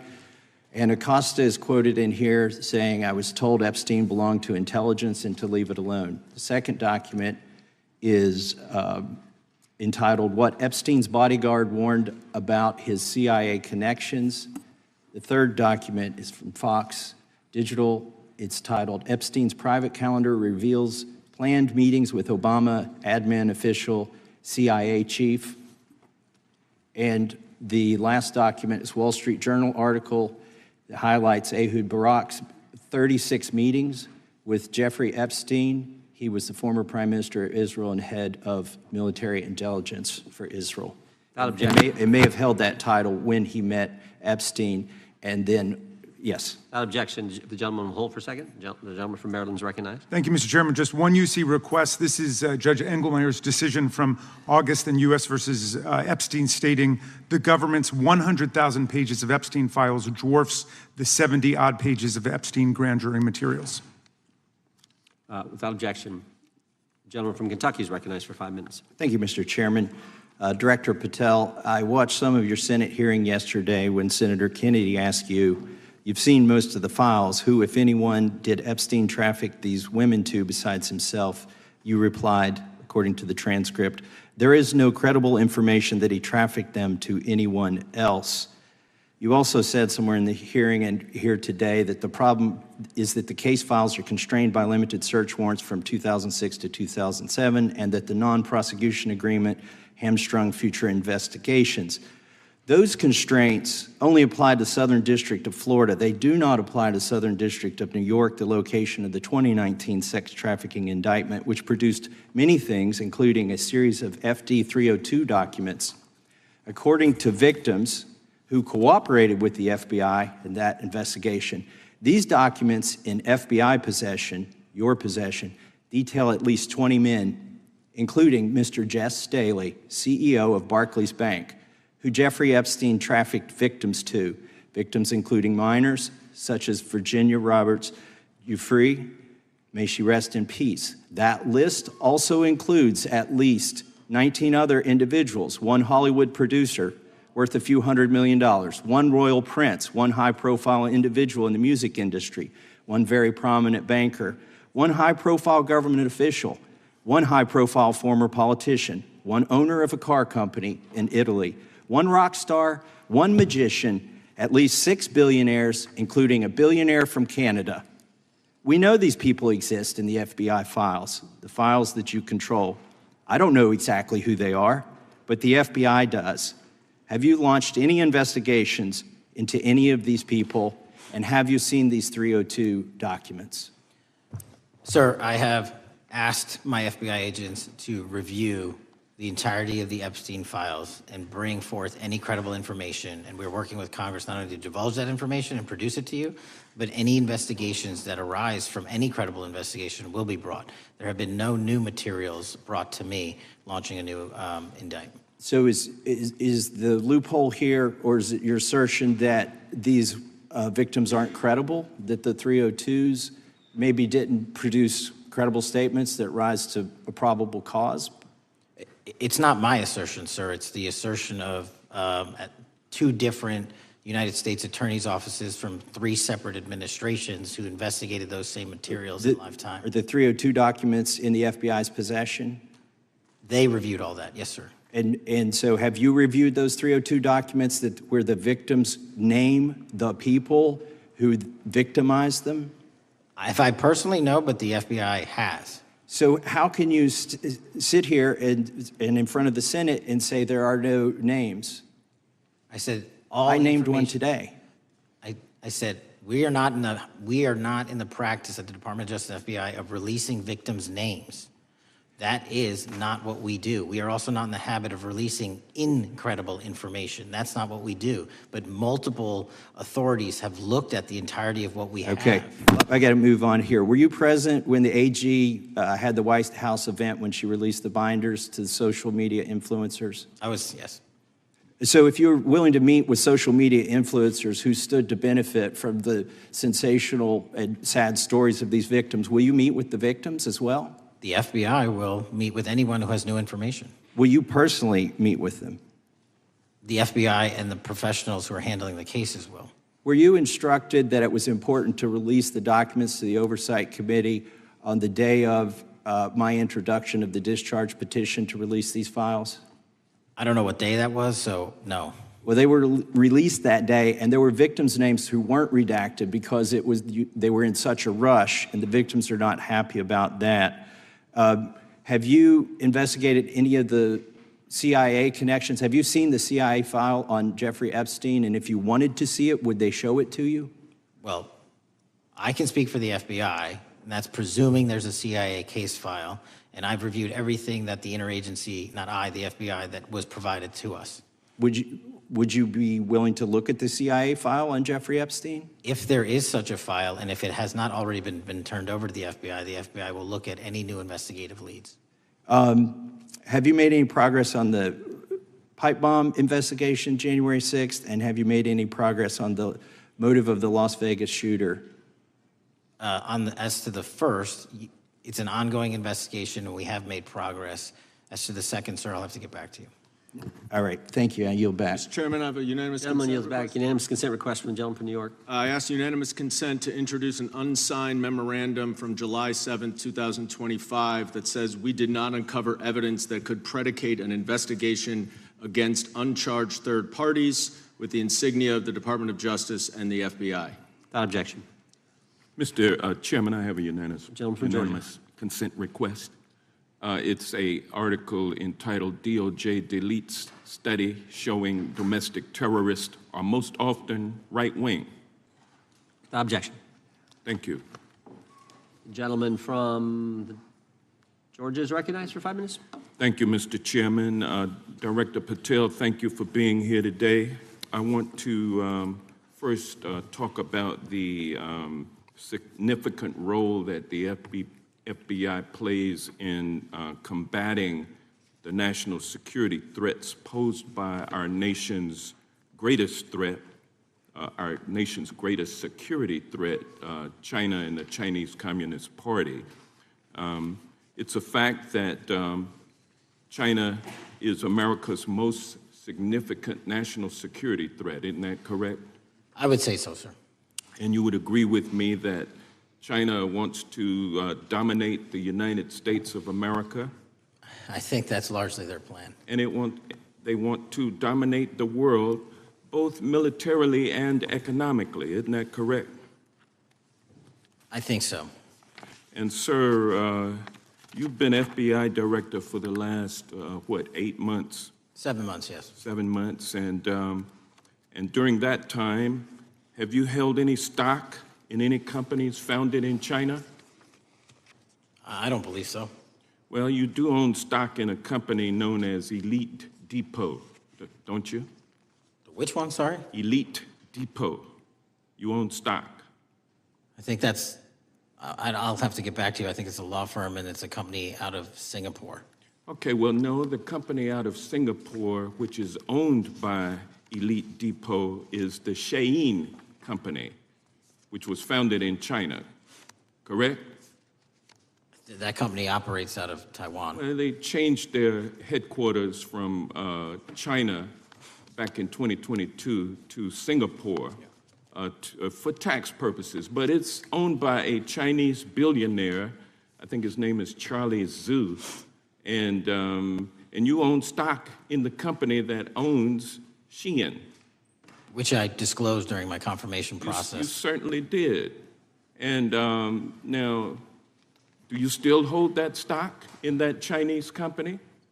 Pursuant to the the Department of Justice, who reviewed my material that was submitted during my confirmation process, I was able to hold certain stocks, and they made the decision. You still hold the stocks that you have? You still hold on to these Chinese stocks, these stocks in this Chinese company? I disagree that it's a Chinese company, but I was in the DOJ, when you're appointed, makes a call on what you can and can't possess. Well, now, let me ask you this. Chinese companies steal trademarks. They produce counterfeit products and sell them over the internet on platforms such as Shein. They steal intellectual property. They steal data from American companies. And to me, it seems inconsistent with your role as FBI Director that you would own stock in a company that is based in a country that is the nation's premier national security threat. It's like you are putting your own financial security over the security of the nation. I disagree with that characterization. Well, I think the American people look at it like it's a classic situation of the fox guarding the hen house.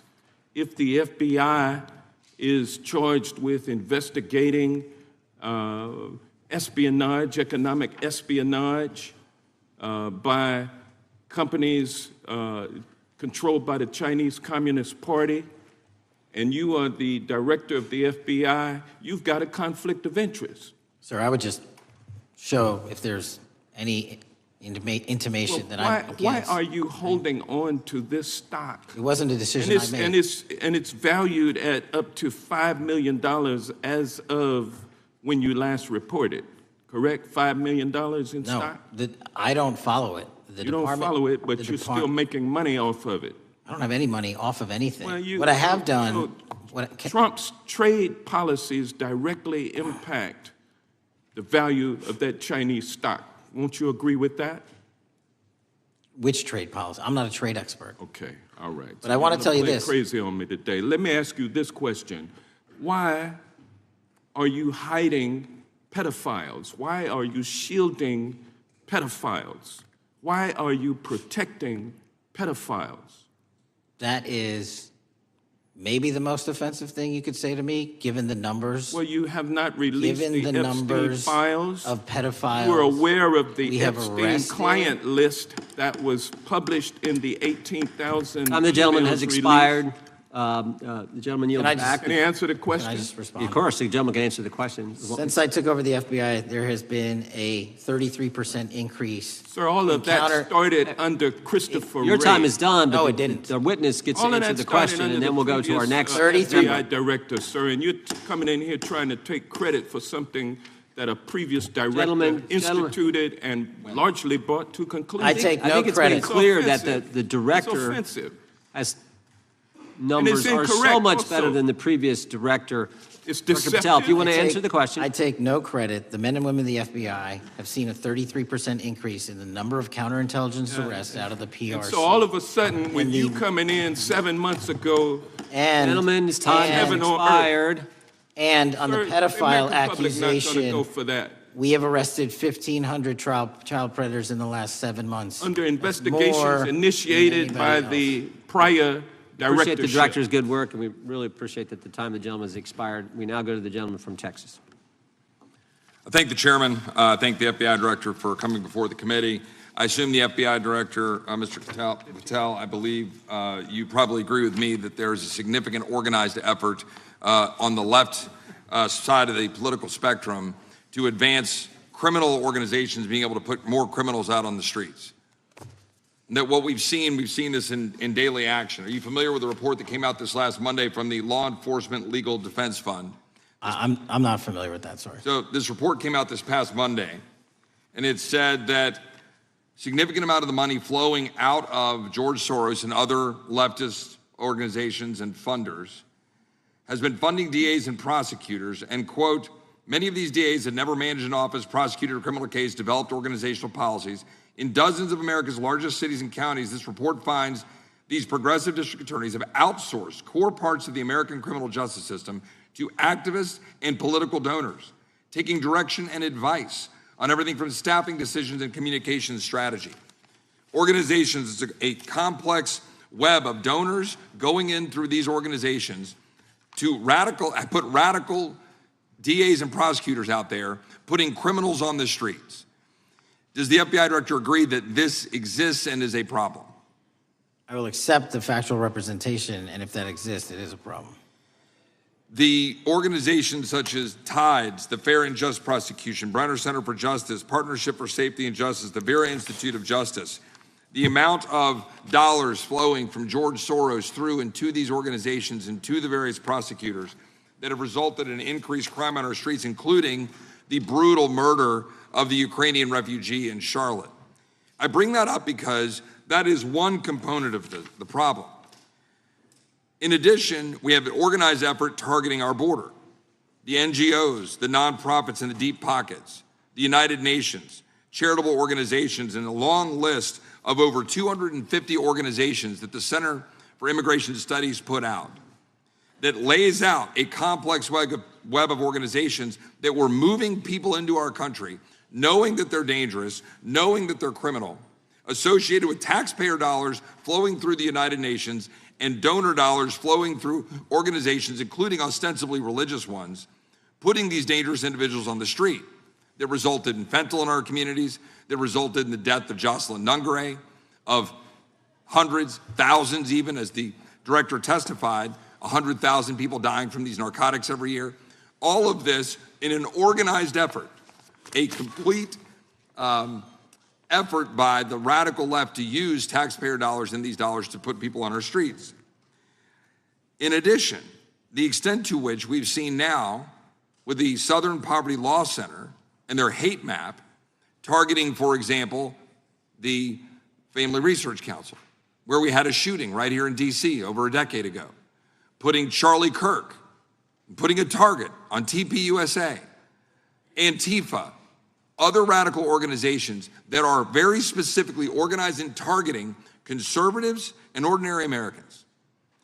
Well, how about the organized effort to infiltrate our schools and advance a transgender agenda and advance a radical agenda, perhaps one that we will see exposed further in the individual that actually shot Charlie Kirk? So here's my question. Will you as the director, and are you as the director, pursuing all legal channels to follow the truth wherever it may lead on this organized effort, one? And two, do you agree that Congress should take all action necessary to expose this web of dollars that are flowing to undermine our way of life? I got another minute in my time that I'd like to hear from you on this topic broadly. I'll keep it short. Investigatively speaking, we are doing the following. We are following the money. We are following the money in every organization and every person that is violating the federal code. And it doesn't matter what your background or ideology is, we are following the money. We are using legal process to follow that money, issuing subpoenas to follow that money, using grand juries to follow that money. And when we have results to recommend for prosecution to the Department of Justice, we will do that. And we will continue to publicize documents through Congress, yes, when we make these findings. Mr. Chairman, I'd like unanimous consent to insert the record outsourcing justice by the Law Enforcement Legal Defense Fund that I alluded to before. I would ask unanimous consent to add a 2024 list provided by the Center for Immigration Studies on these United Nations and other affiliated groups that are responsible, over 250 of them, for moving individuals into our country in a coordinated effort. I would like a unanimous consent to insert a letter that I sent that currently has 33 members of the United States House of Representatives have signed on it, calling for a special select committee to pursue the organized effort from the radical left to target our way of life and undermine our security by putting criminals on the street and having our borders being wide open and putting us in danger. Without objection. With that, I would yield back. Without objection. Gentleman yields back. Mr. Chairman, I have a couple of unanimous Gentleman's recognized. One is a letter from Senator Tom Cotton, dated last year, urging the U.S. to, quote, ensure that data from U.S. companies is not harvested by the Chinese Communist Party through the purchase of Xi'an software and technology. Without objection. And also a statement by Marco Rubio, then Senator Marco Rubio, which warned our UK allies about, quote, Xi'an's deep ties to the People's Republic of China. Without objection. Also, crime is down in 2025. Trump doesn't deserve credit, which demonstrates that the crime rates have been decreasing since 2023, which was published by the Vera Institute. Also, a unanimous consent request to enter into the record a NPR report from July of 2024. GOP vows to make America safe again. Statistics contradict their growing crime claims. Without objection. Also, a report out of the American Presidency Project dated January 17, 2025, record low crime during the Biden-Harris administration.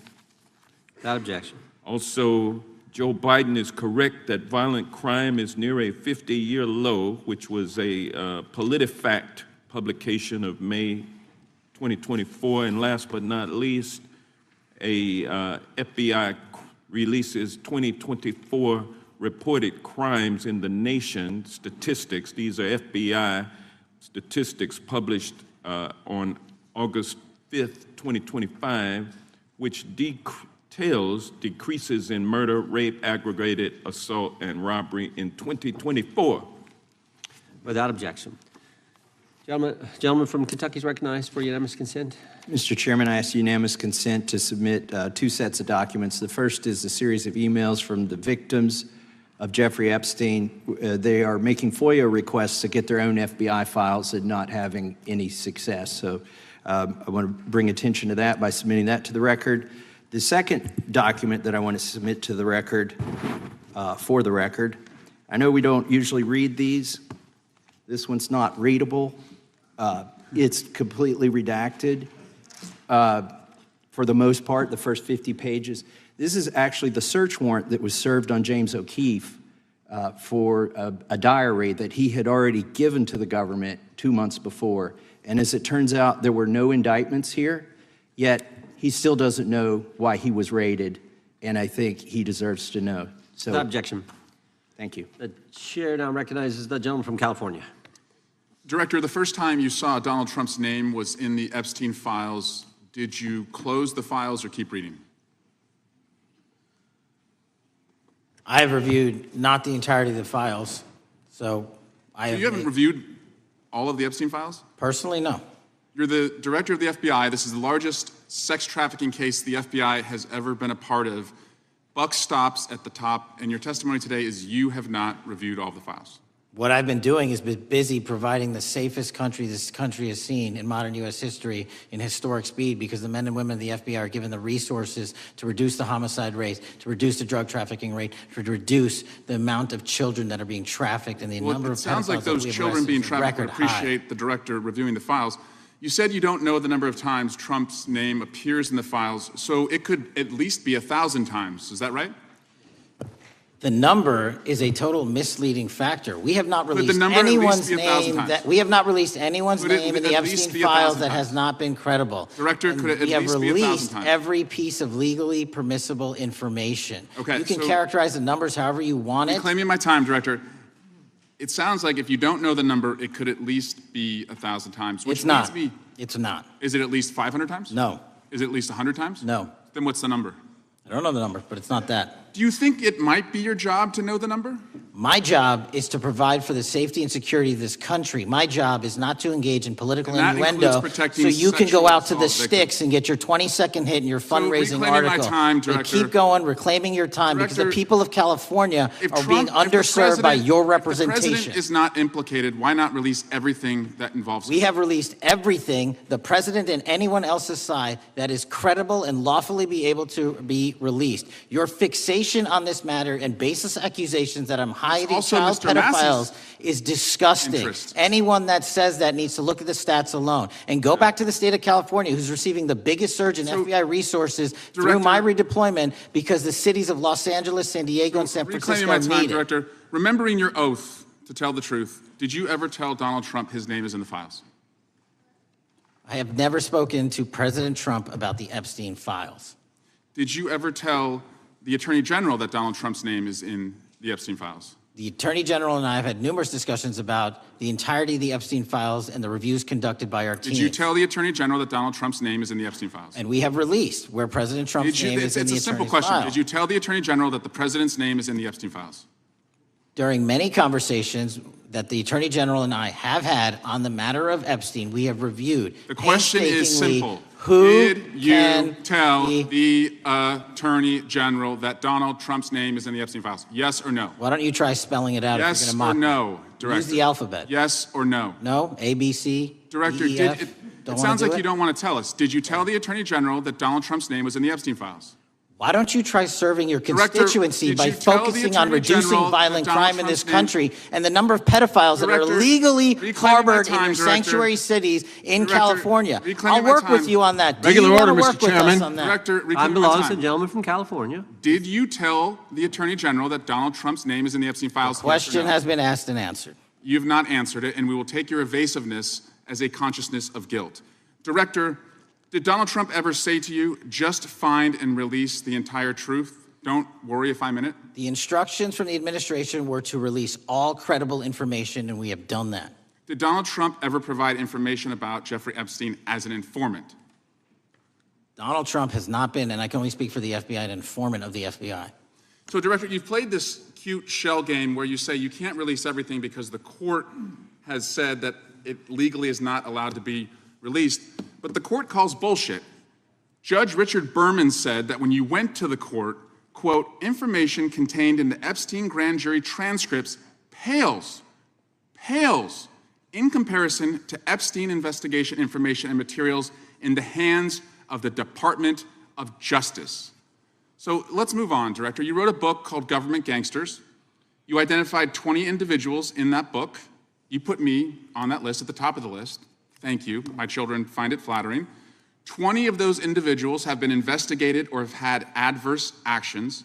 Director, considering that you have identified these people as, quote, government gangsters, will you recuse yourself from making any investigation decisions about these individuals? Anyone that has been terminated at the FBI has been done so the because question they failed again. to meet the muster in Director, their constitutional I will obligation. work on the audio-visual capabilities. I'm of going to the borrow room so your that you can hear me. terminology and call I'm reclaiming bullshit my on your time. entire career in I'm Congress. reclaiming my It has time, been a Director. disgrace to the American Director, I'm people. reclaiming my You time. can No, reclaim your you time all you recuse want. yourself. Mr. Chairman, you're going to allow a witness to speak this way?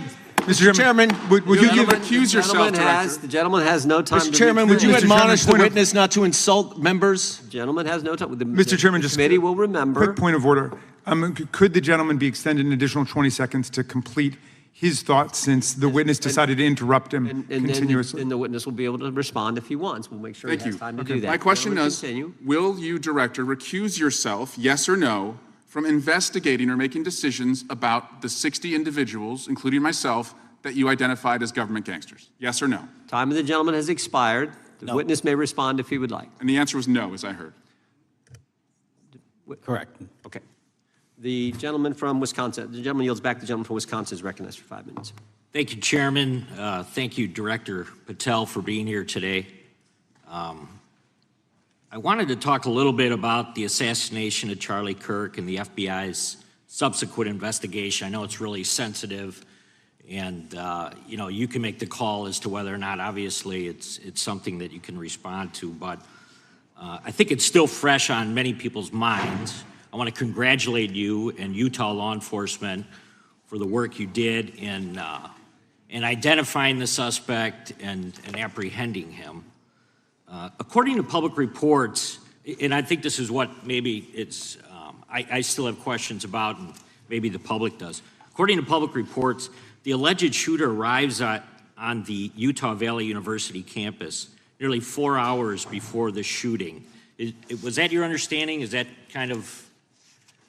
I'll let the public reports reflect themselves. I don't have the exact timeline. Okay. So we don't have any idea kind of his prep or how he set up or how he utilized that time when he first showed up on campus? All of those are being currently investigated through our cell phone analysis and through our witness interviews. And the state of Utah has now announced charges seeking the death penalty against his suspects. So we're a little limited in what we can continue to say. Sure, I understand.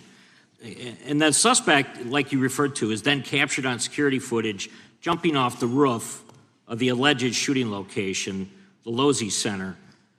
Do we have any idea how the suspect got up on the roof in the first place?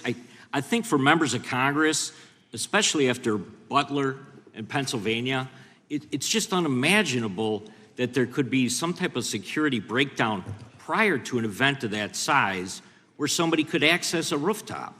So not commenting on the case, but having gone to the crime scene and walked the steps that we believe were taken, the roof was actually readily accessible through an exterior stairwell, so anyone could have gotten on it.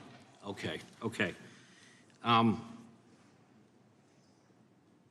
The suspect flees on foot to kind of this wooded area where he drops the rifle, wraps it in a towel, and then proceeds to his staged vehicle and basically drives home. So do we have any idea what the towel was about? Was it used later to identify a place where the firearm was left, or What we can tell you is the towel, there was a screwdriver found on the rooftop, which DNA was collected off of, and the towel was found wrapped around the firearm in question in a wooded area next to the campus. All have been processed for DNA.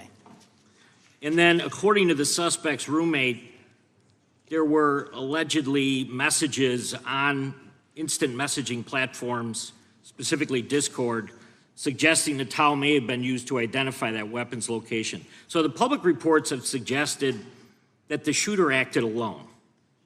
Do we still believe that that's true? Do we have any idea as to whether or not those Discord messages led us to believe that the shooter may have had help in any way or assistance? I can only speak to the FBI's investigation, and our investigation is ongoing, and we are interviewing any of those individuals involved in that chat and other individuals in the area. Very good. And so my suggestion, if there are accomplices, I'm sure this is something that the FBI is going to continue to investigate fully and thoroughly into the future. Yes, sir. The reason I ask that is because I don't know that that was necessarily the case with Butler, Pennsylvania. So thank you so much for your persistence kind of in this matter. There's still a lot of public questions that need to be asked. Let me shift to another topic very quickly. On July 31st, 2025, the DOJ and the CIA declassified the annex to Special Counsel John Durham's 2023 report on Operation Crossfire Hurricane. The 29-page Durham annex contains previously classified information about, among other things, the investigative referral of the Clinton campaign plan. Why would somebody place documents in a burn bag related to this case? That case is very much ongoing, so I can't comment on the stylization of the evidence we're collecting. Can you comment at all on the Durham annex as I described it? The Durham Annex, which has been publicly released thanks to the FBI's commitment to transparency, is one of the documents that's being utilized. And in general terms, speaking for burn bags, sir, a burn bag is what you use to put classified documents into generally, because that is literally how you destroy them. So it appears that efforts were made by the Clinton campaign to reach out to the FBI agents or the Clinton sympathizers in the intelligence community in order to lead more credibility to the Clinton campaign plan. Do you think that's an accurate characterization? Again, I'm not going to characterize that material because it's part of an ongoing investigation. Thanks for being here today. I yield back. Gentleman yields back. Gentleman from California is recognized. Thank you, Director Patel, for being here today. The FBI searched Jeffrey Epstein's Manhattan residence, correct? I believe that happened in 2018. I think there was 2 locations, sir. It's 2019, and in that residence, the FBI found a safe, correct? I don't have the catalog of evidence in front of me. In that residence, the FBI found a safe, correct? I'll accept your representation. Okay. And in that safe, the FBI found topless and lewd photographs of girls, correct? Again, sir, I'll accept your representation. I don't know. Thank you. It was all over the media at the time. There's a New York Times article that says Jeffrey Epstein is indicted on sex charges as discovery of nude photos is disclosed, dated July 8th, 2019. And the Times reports a trove of lewd photographs of girls was discovered in a safe inside financier Jeffrey Epstein's Manhattan mansion. Author Michael Wolff has conducted numerous interviews of Jeffrey Epstein.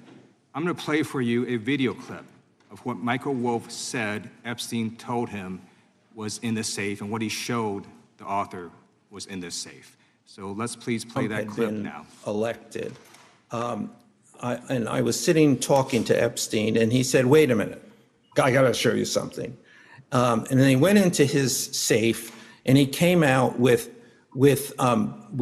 photographs. They were Polaroids, I think, and he kind of spread them out like playing cards, and it was Trump. I mean, I think there were a dozen of them, and it was Trump with girls of an uncertain age at Epstein's Palm Beach house, where all of the things that he would ultimately be accused of took place. And I remember very vividly 3 of them. There are 2 in which Trump is, the girls, topless girls, are sitting on Trump's lap. And then a 3rd in which he has a stain on the front of his pants, and the girls are kind of pointing at it, sort of bent over, laughing. So Director Patel, I'm going to ask you a very broad and general question. As you know, Donald Trump and Jeffrey Epstein were friends. There are, of course, photos showing Donald Trump together with Epstein, correct? I don't have the entirety of the photographs, but I think they've been photographed in public together. All right. Are there any photos showing Donald Trump with girls of an uncertain age? No. How do you know that?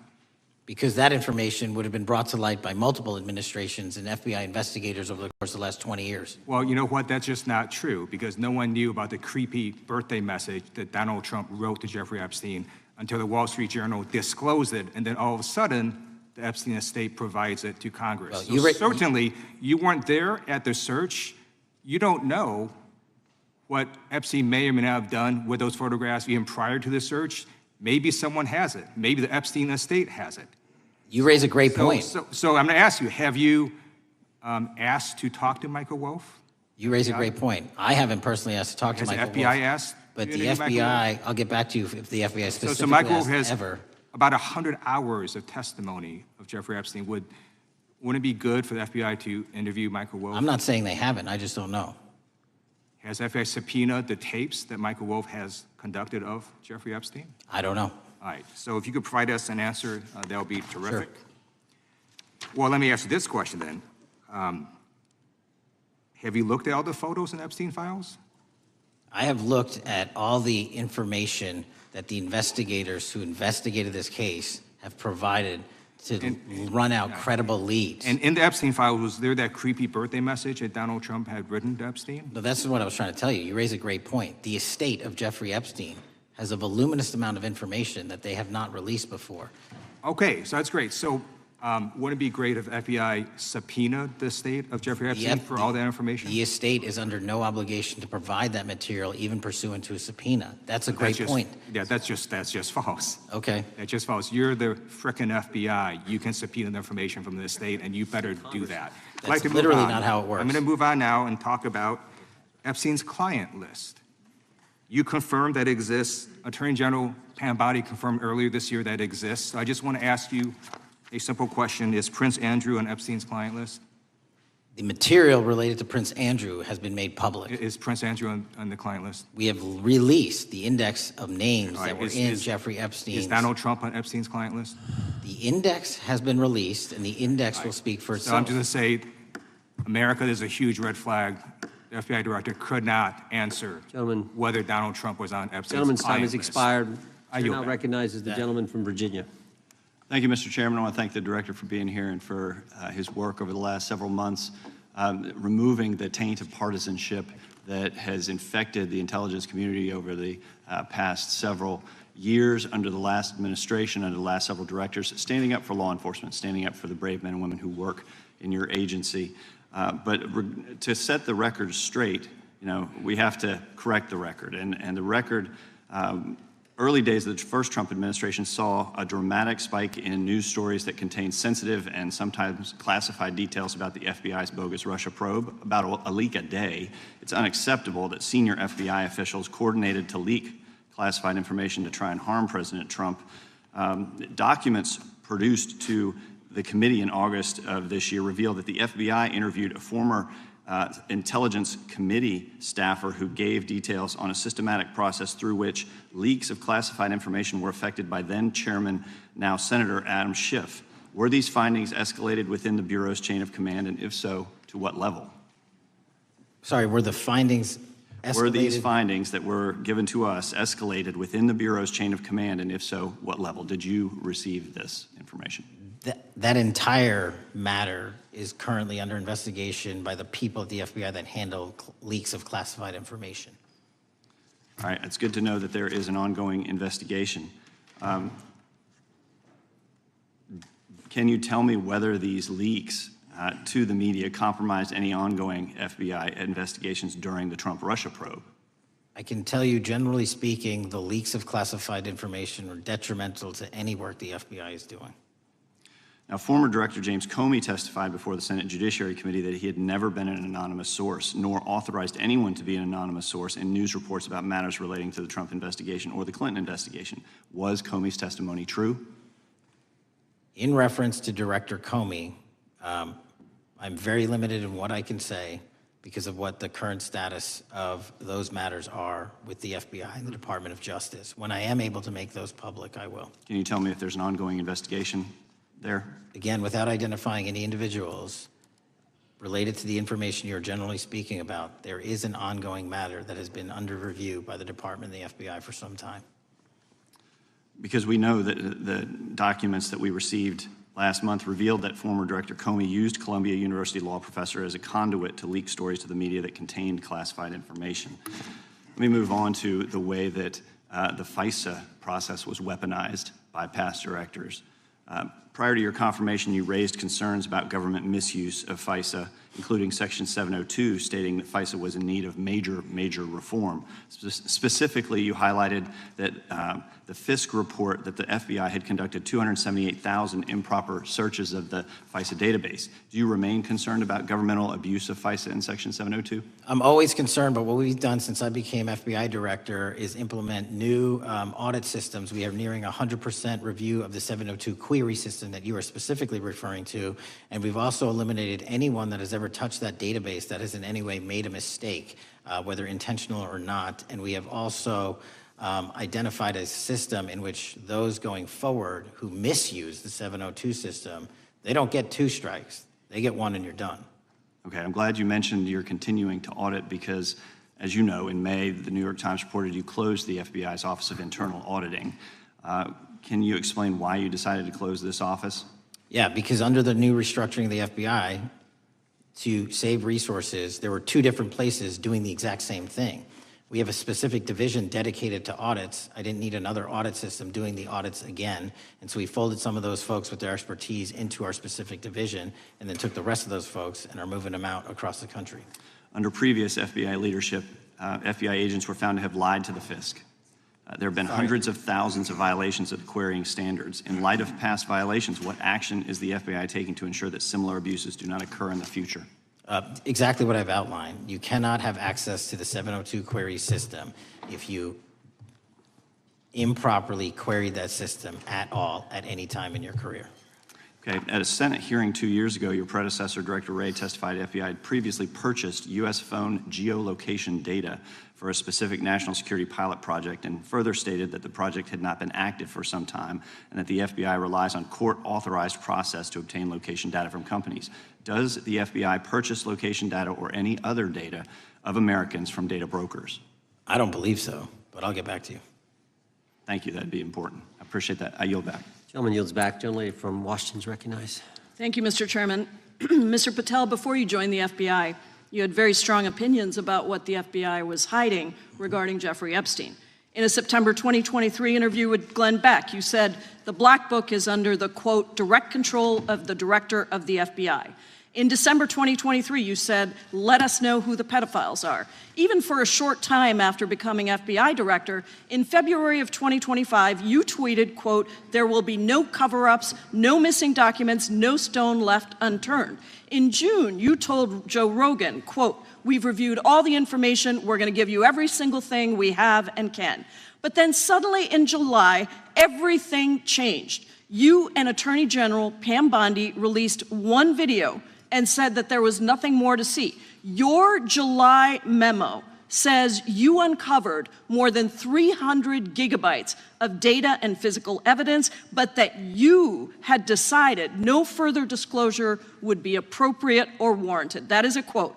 I think what happened, Mr. Patel, is that suddenly you discovered that Donald Trump's name was all over these files, and you started a giant cover-up. So you are under oath, Mr. Patel. You just testified to Mr. Swalwell that you did not speak to the president about the Epstein files.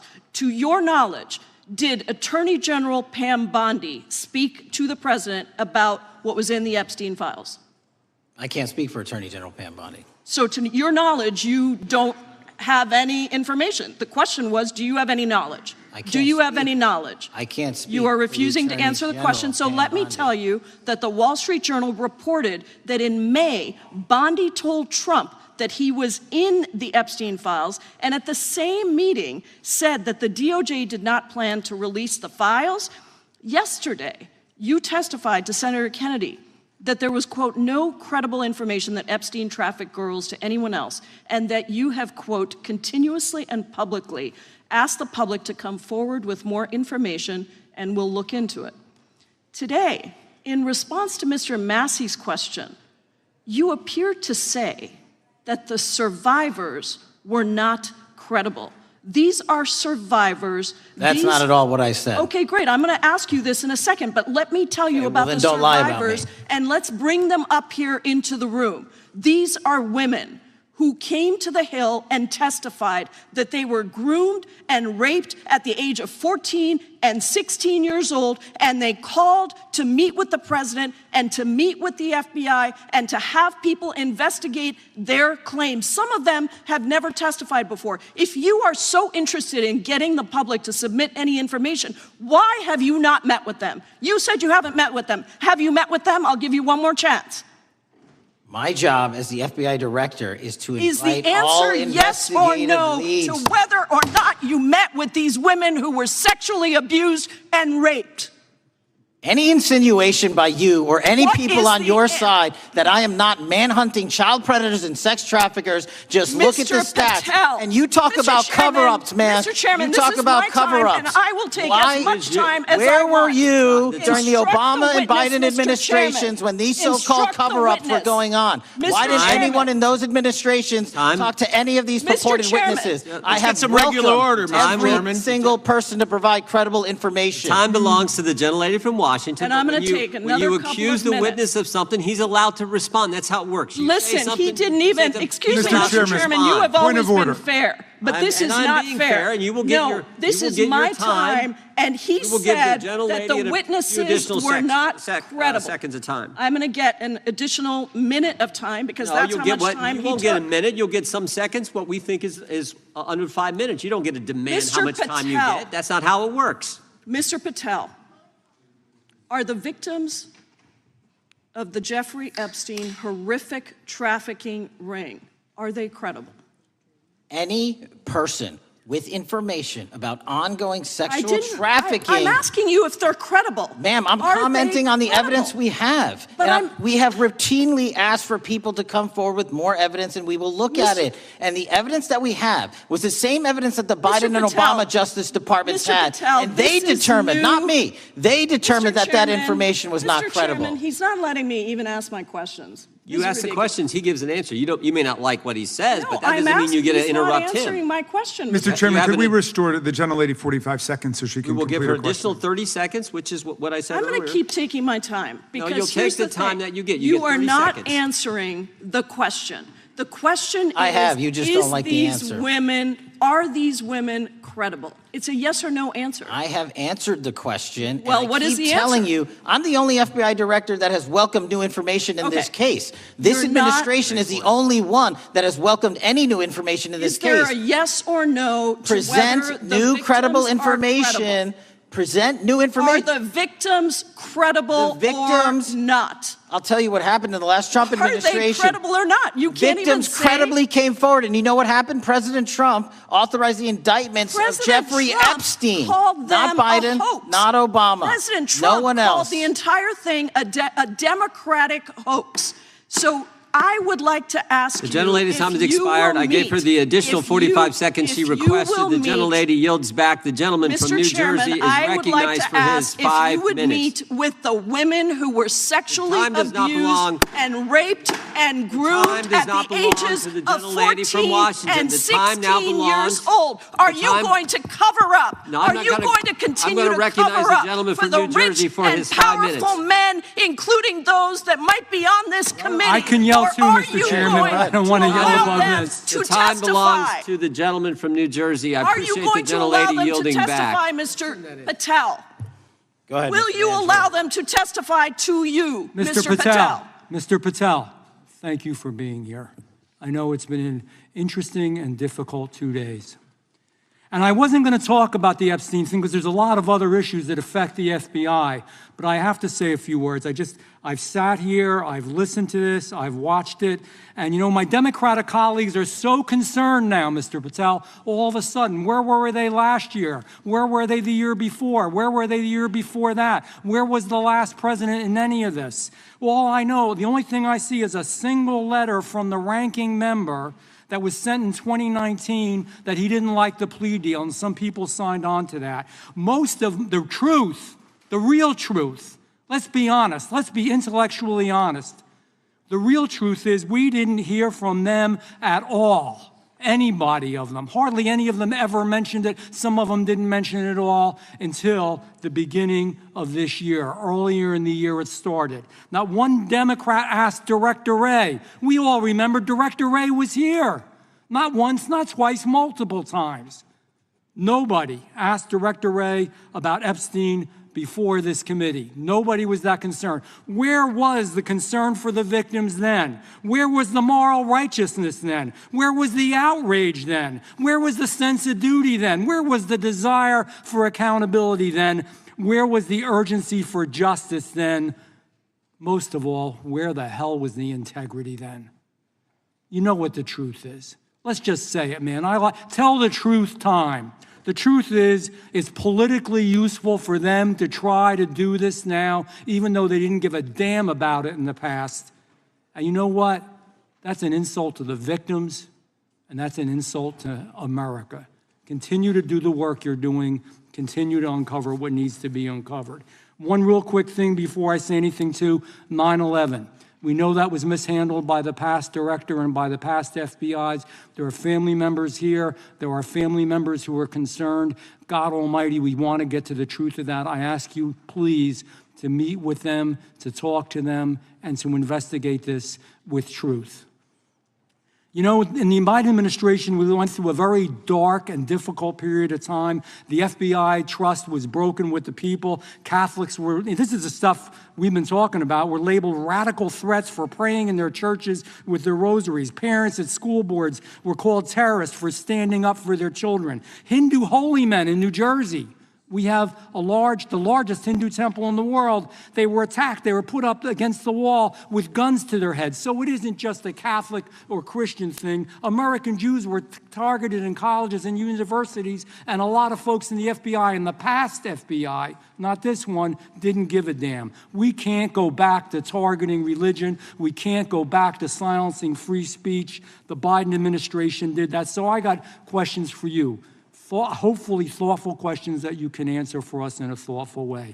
How is this FBI now, under your leadership, how are we restoring trust for Catholics, for Hindus, for Jews, for parents, for all the other, for just American people that were targeted by FISA because they had a different viewpoint? How are we restoring that trust in the FBI? In multiple ways, sir. One, and maybe most importantly, is through transparency and providing the American public with the material so they can see, read it themselves as to what the abuses were in the past, whether it relates to the Catholic memo or the Hindu incident you talked about at the largest temple in North America.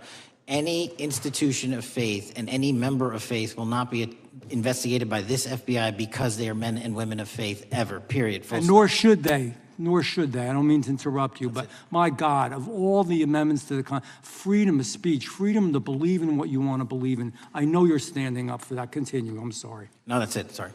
Okay. The Richmond memo was driven by a reliance on sources.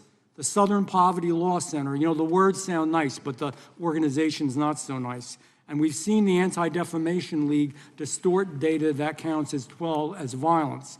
Have you been able to identify and eliminate these kinds of partisan sources? We welcome all sources, but we want objectivity and neutrality and decency in the way we report all this. Have you been able to uncover any information there? How do we make sure our sources are good in the future? We have reviewed the source processes that infiltrate any institutions of faith, and they will no longer be going into institutions of faith. They will be directed towards criminal activity and protecting the homeland, the two most important missions the FBI has, and that's what we're going to continue to do. Good. And I'll say this, there was a lot of bull today, a lot of you know what, and I'm not going to say it because I respect the institution so much going on around here. Continue to do the work of the people. You are here for that reason. The administration is here for that reason. It was weaponized and politicized, the FBI, in the past.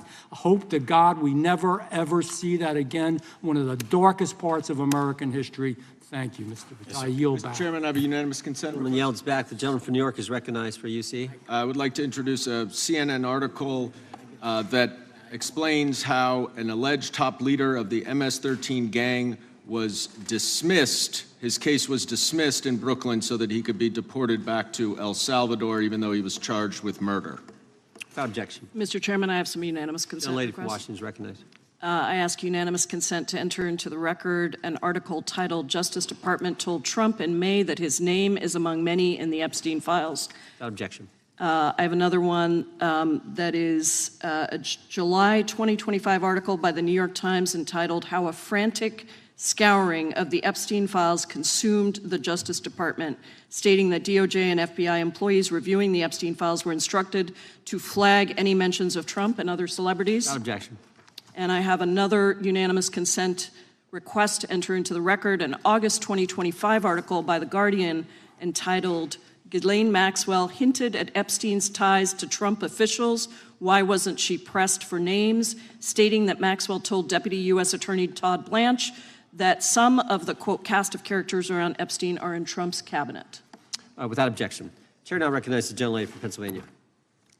Thank you, Mr. Chairman, and thank you, Mr. Patel, for coming before us to testify today. I am concerned by your repeated claims that you're not able to disclose anything further about the Epstein investigation and files, and that there's no evidence of a broader conspiracy or other people who should be charged, because the American people aren't buying that you've been transparent or that there's nothing further to be seen. In your exchange with my colleague, Mr. Roy, you reiterated something that I heard you say yesterday in your Senate testimony, and that is, under your direction, the FBI will always follow the money. Is that right? The money, did you say? Yes. Yes, you said you'll follow the money. That's great.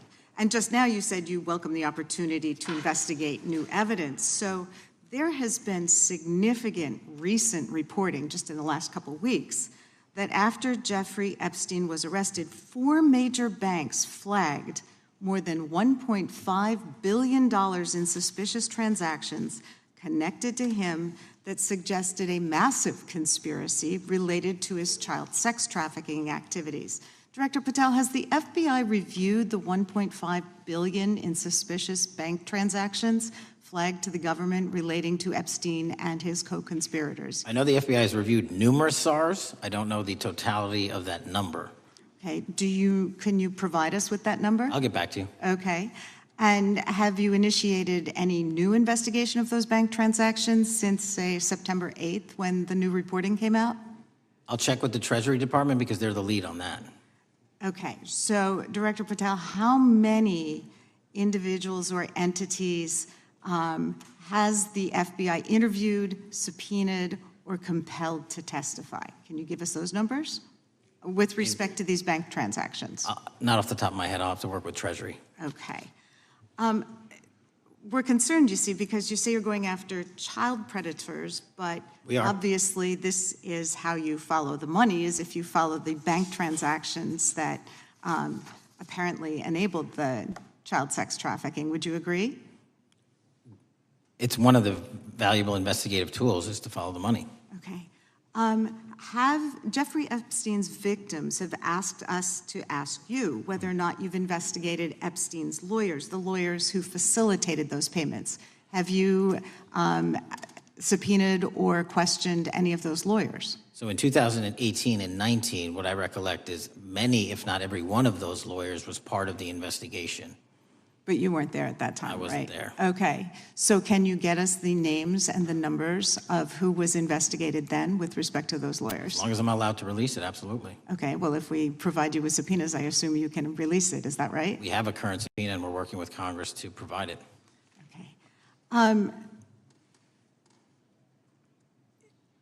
You've said that the Acosta investigation had an original sin. Mm-hmm. What do you mean by that? Basically, if you're looking at an actual pedophile ring, what you should not do is limit the time frame in which you're legally able to collect information. So search warrants that Mr. Acosta utilized in 2006 and 7 leading to the 2008 plea agreement had a very specific narrow window of years, I think 3 or 4 years. And so information pursuant to legal process wasn't collected for 10 years or 15 years or 20 years. It also, subpoenas were not sent out to hundreds of witnesses at the time, hundreds of victims at the time. None of that was done. None of these people were put in grand juries. And so the totality of information from the jump, instead of being this big, was like this. And that, in my opinion, is not how you run an investigation if you're trying to break a sex trafficking ring. So you're now in charge of the FBI. Why haven't you done that investigation?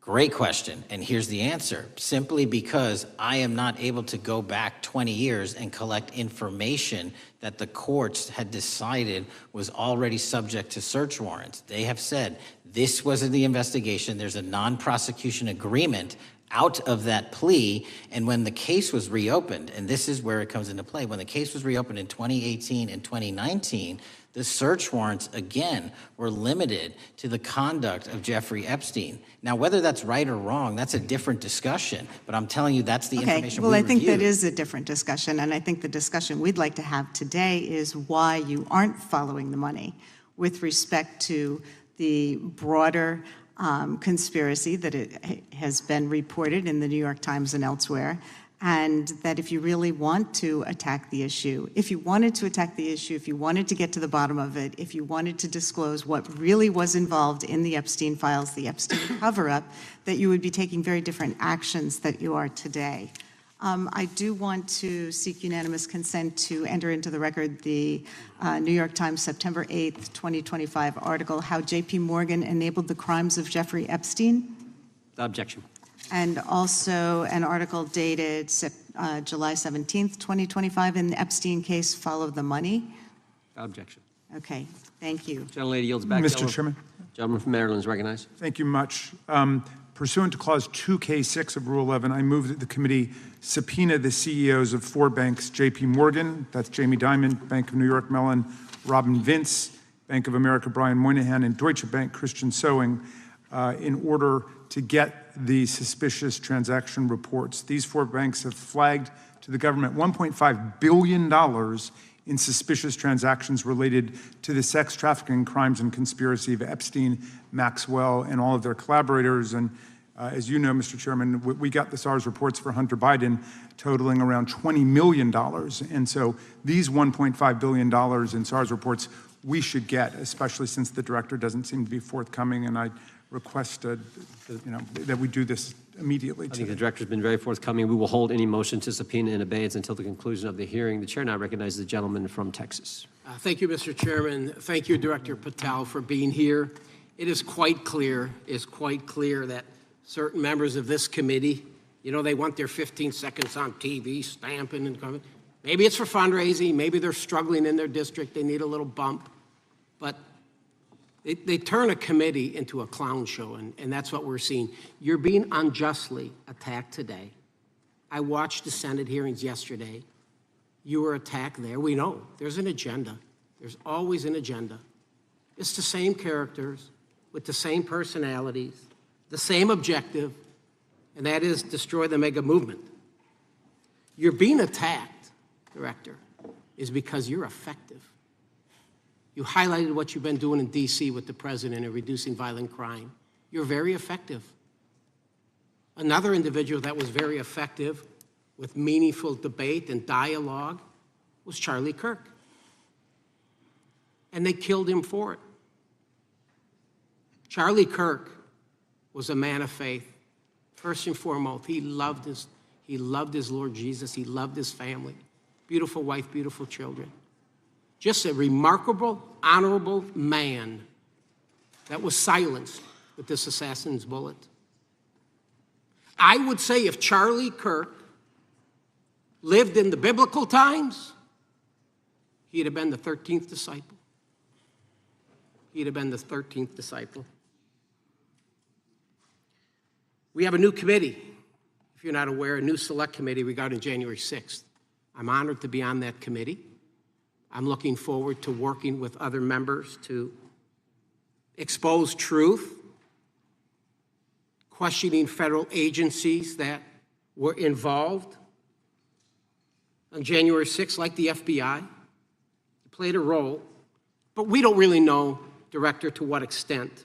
We don't know. The January 6th sham committee was not formed by Nancy Pelosi to seek truth. There was nothing about getting to the truth about January 6th. Their sole mission was to damage Donald J. Trump and end his political career. And everybody knows it. That's what the purpose was. You know what's nice, so I kind of get to ask the question, though, how did that work out for you? Donald J. Trump is back in the White House, and America loves him.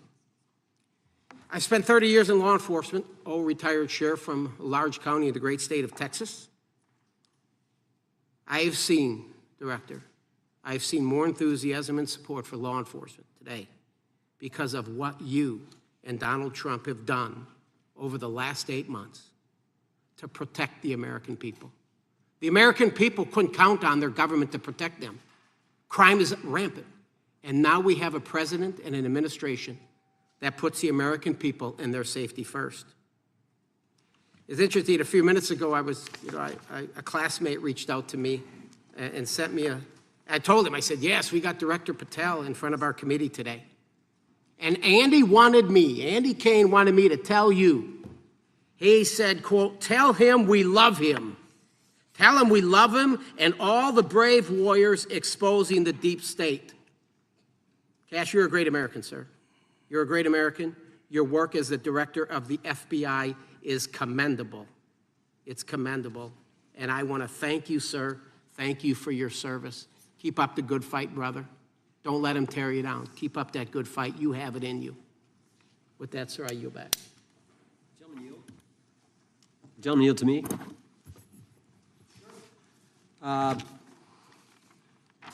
Director Patel, there were 26, the gentleman mentioned the select committee, there were 26 confidential human sources at the Capitol on January 6, 2021. 4 entered the Capitol and thereby broke the law. Do you know if those individuals were being paid by the Ray FBI? So we've provided 600 pages of documents to this committee alone regarding January 6th. That's 600 pages more than any of my predecessors. Yep. Generally speaking, confidential human sources are always paid by the FBI. That's how it works. I can't speak to the specifics on each one and how much they make. And we appreciate it. We've reviewed some of that material, and you've given us a lot of material that we didn't get from Director Ray. That specific question, I think, is important to the American people. Were people who were confidential human sources of the FBI who broke the law, one was recommended for prosecution, my understanding is, by the information we've received from you. Were they actually paid by the very taxpayers who may have got charged with the same offense? I think that's important for us to understand. I'll get back to you on that. Thank you. Chair now recognizes the gentleman from California. Thank you, Mr. Chair. Welcome, Director Patel. I want to focus a little bit on domestic terrorism. We have a graph here, data up to 2021, but as you can tell, domestic terrorism is on the rise. Nation, our citizens under threat. We saw the assassination of Charlie Kirk, 2 assassination attempts on the president, school shooting, Minnesota last month, and closer to home, just a couple of days ago, Huntington Beach, peaceful vigil for Charlie Clark, infiltrated by neo-Nazis who essentially made the local individuals attending that event fear for their safety. All of us know that a lot of these domestic attacks are by lone wolves, but yet they do leave clues, social media or elsewhere. Director Patel, you're it. You're the thin blue line. The FBI, your job to protect our citizens back home from those that would harm us. You have to find the needle in the haystack. Takes a lot of work, a lot of resources. Talking to my local sheriff this morning who said they're concerned. Federal cuts to local grants that help them do the job. Then, of course, let's not forget about other threats that are coming before us, like high-tech fraud. Local senior recently was talking to me about a text she had gotten, a demand by the IRS to send a payment immediately, or the IRS agents were on their way to arrest this individual.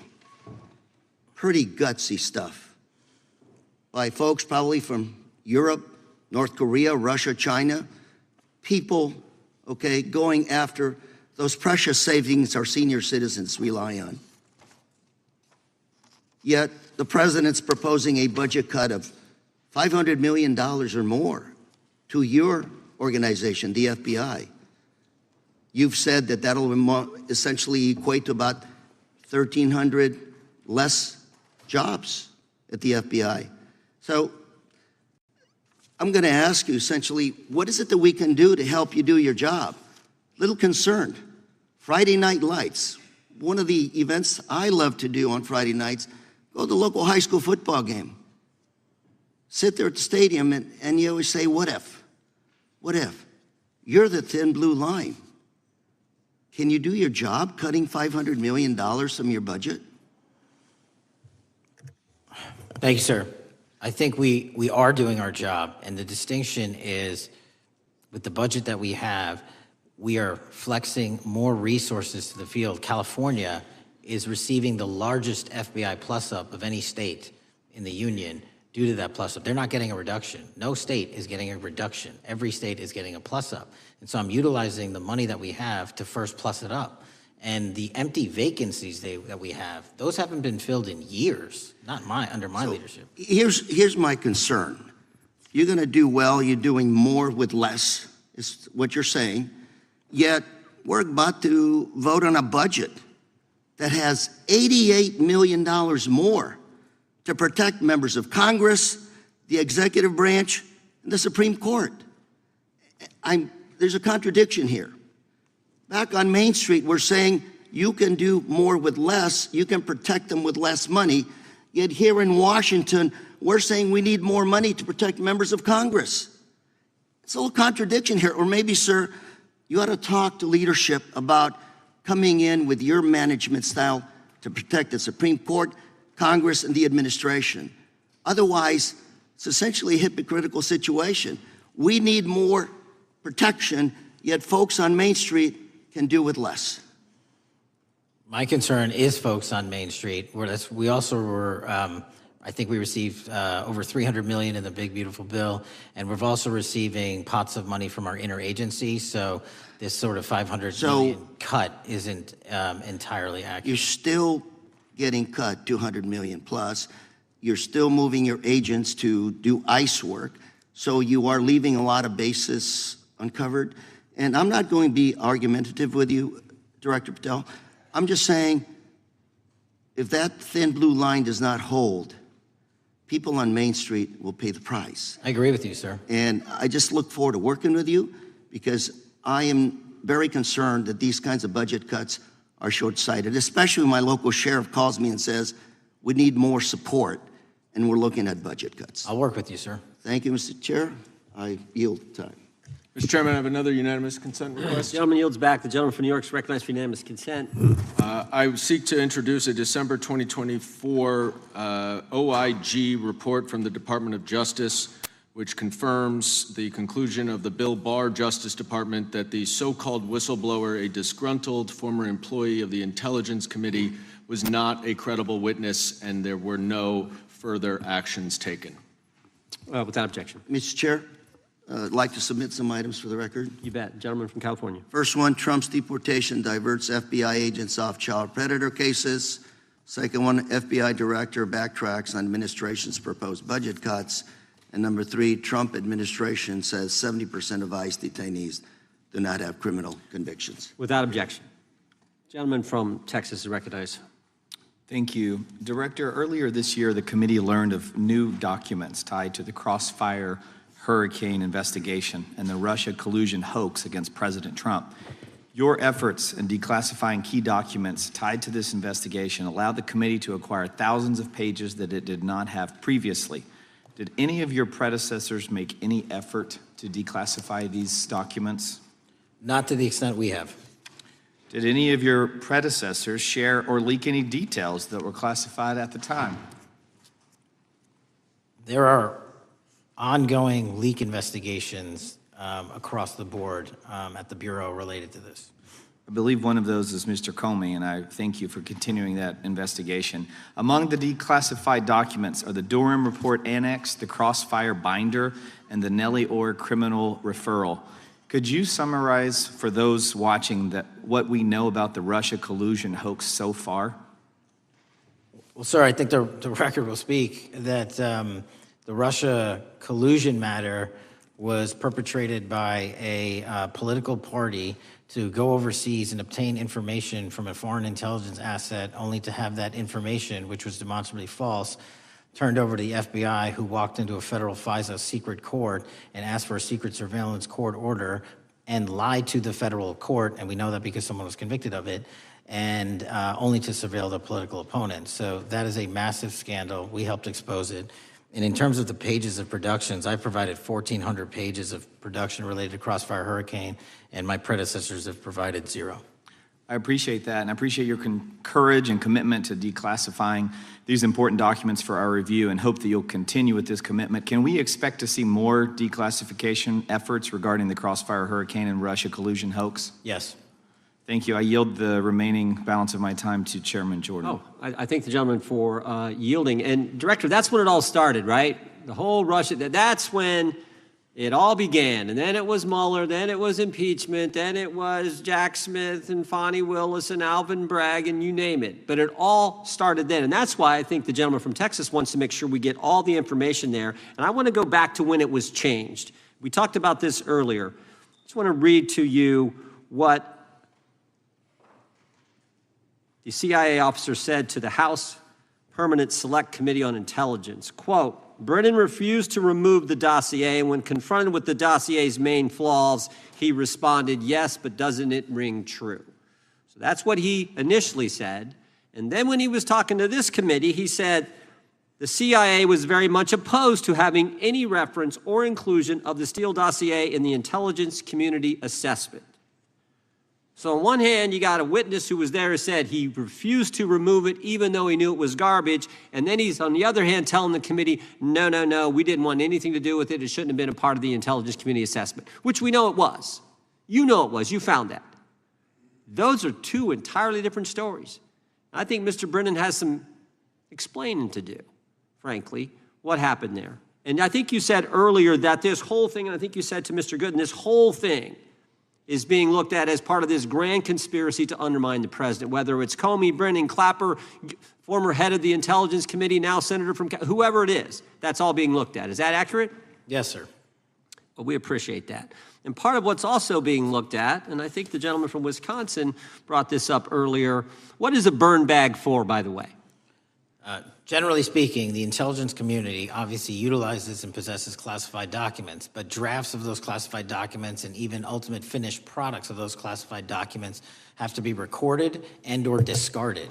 And if they are discarded, the only way we do that, the hard copies, is we literally put them in burn bags that are identified specifically for that purpose, and there is a very exact courier system in which those burn bags are obtained and the material inside is destroyed. So it's to get rid of the material, right? Yes, sir. And it looks like the annex that Mr. Durham in his investigation had was put into a burn bag by your predecessor, I assume, to be destroyed. Is that accurate? Without getting into the stylization of the evidence, anything that's put in a burn bag is for purposes of destruction. Do you find that interesting that the Durham annex was placed in a burn bag, that you would discover that when you took over as the head of the FBI? We found a lot of information in a lot of burn bags. Well, we appreciate you finding that. We'd like to know a little bit more about that, and we look forward to that information coming forward. And I appreciate the gentleman yielding. With that, we now recognize the gentleman from Colorado. Thank you, Mr. Chairman, for holding this hearing. Thank you, Director Patel, for being here today. I have a couple of questions regarding a terrible shooting that occurred in Colorado, a state, as you may know, that I represent. You've testified previously about, I think, what you would describe as your efforts to provide more information regarding the investigation with respect to the horrific assassination of Mr. Kirk. And so, in that same vein, I'm hoping you can provide this committee and my constituents in Colorado with some clarity. Absolutely. I think, as my colleagues know, in Evergreen, Colorado, Jefferson County, a county that I proudly represent, at Evergreen High School, a shooter ultimately injured. 2 students were praying for their swift recovery. There's an article here from Colorado Public Radio. The title is, quote, FBI was already investigating an account that may have been linked to the Evergreen shooter. You're familiar with the circumstances generally, Director, regarding this terrible tragedy. Yes. So my understanding from the public reporting is that an organization reported to the FBI in July of this year regarding, just reading here from the article, that the FBI opened an assessment into a social media account user whose identity was unknown and who was discussing the planning of a mass shooting with threats nonspecific in nature. This is the FBI's statement to the press. And that the FBI continued to work this assessment investigation to identify the name and location of the user up until September 10th, 2025, which was the day of the tragedy. Can you provide us some clarity on what were the impediments to finding, the account user, and maybe describe in greater detail the FBI's work in that regard? Generally speaking, yes, because I know even though the shooter's deceased, the investigation we're not done. Sure. And so the impediments to finding these individuals, and you highlight a great point. We had 2 huge tragedies in the span of days in this country. The school shooting in Evergreen, Colorado being one of them. And proactively going out onto these social media platforms, which are so large, is our biggest impediment. And we need to rely on the service providers. There's actual legislation, I can't remember the name of it, that's up for renewal, which will, and I think at the end of the month, which gives service providers the ability to report that information in from their end without liability. We need that to continue, because while the FBI has so many people and the police are great at doing it, there's just too many platforms to cover down on. Well, I appreciate that, Director Patel, and I think we're certainly, I'm interested in continuing this conversation, because I think the reporting suggests that there's a pattern, and that ultimately we want to make sure that law enforcement is able to prevent this kind of tragedy from happening in the future. I have a question. It's not meant as a gotcha question, so it just frame it there. But it is in regards to some reporting around a periodic transaction report that you had filed earlier, this year. So this is in July, pursuant to the ethical obligations as a senior executive official. You remember filing that in July? Yes. Yeah. So in that report, as best as I can surmise, you disclosed that you divested $100,000 or more in a variety of different stocks, which I presume was pursuant to the ethics agreement that you negotiated with the Department of Justice. In that same report, there's a disclosure regarding purchases of 2 different transactions. So between $15,000 to $50,000 in a national coffee house chain, and between $50,000 to $100,000 in a semiconductor company on May 9th and May 12th. Are those transactions that you're doing personally, or are these through a stockbroker? Or are these transactions that you're handling yourself? So how they happen is I submit proposals under DOJ guidance to say, hey, I would like to trade this or that. And they run their review, and the FBI runs a review, and then they come back and say yes or no, and then I make the transaction. Is there a reason that you decided to make the purchases into those two companies? Generally speaking, before I got this job, I was, trading stocks, but not a lot like most people, and I just follow certain industries, and I thought they would be a good investment. So the reason why I ask, right, because you had divested in other companies, and I presume that wasn't because there were actual conflicts. It's just that you wanted to avoid an appearance of impropriety. It was both. Both, but not all of the companies were conflicts. Whatever they make divested from. I don't make the call; they make the call. Sure. Yeah. I guess my point would be, the reason why I ask is, why I said it's not a gotcha question. I have for years led an effort here in Congress to try to ban members of Congress, senior executive officials, from trading stocks. And it's bipartisan in nature. We're working really hard to get that done, Republicans and Democrats. And you can understand, I think, given your role, given the nature of the position that you hold as the leader of the largest law enforcement agency in our country, that divesting entirely, not doing day trading now, I think would be something that would be in the interest of the American people. So I just would hope you would consider that, and that moving forward, that perhaps not purchasing stocks in individual companies, I would think would be something that would be worth pursuing. Gentleman's time is... I'm happy to give the witness an opportunity to... No, thank you. I'll work with you on it. Gentleman from Alabama is recognized. Thank you, Mr. Chairman. Thank you, Director Patel, for being here today. Newly declassified documents confirm that the intelligence community under President Barack Obama knowingly relied on unverified and fraudulent evidence to manufacture a false claim that Russia, in fact, meddled in the 2016 election. Is there more to be done to uncover the depths and origins of the Russian collusion hoax? There is, and we're doing it. Why should Americans still care about that, Director Patel? Everybody wants to talk about a weaponized bureaucracy. And when we put out the facts about a weaponized bureaucracy, not because I said so, but because we found the FISA documents, because we found the 302s and the 1023s, then it becomes a political football. My job is to continue to put out that information and let the American public read it for themselves when I'm lawfully able to do so. And that's been my commitment on any subject, Russiagate or otherwise. Wherever the law allows me to do it, I will do it. When I first came in 2020, the number one concern as I was doing town halls was the weaponization of the government against the American citizen. And so are there things that you're doing, structural reforms that implementing so that the FBI cannot be weaponized again, whether it's against President Trump or future elected presidents? Well, it shouldn't be weaponized against anyone. And the structural reform is simple. If you're going to go after a political individual or someone seeking political office, there has to be a grounded basis in law and fact to open up a criminal investigation. And if there's not, the investigation isn't even opened. And I've also gone back and reviewed other cases that were opened in prior administrations related to public officials, and we've closed a number of them because we felt that some of these actions were weaponized on either side of the aisle. I felt it wholly inappropriate for the FBI to be playing umpire and referee amongst these decision makers when there was no factual or legal basis to continue those investigations, so I shut them down.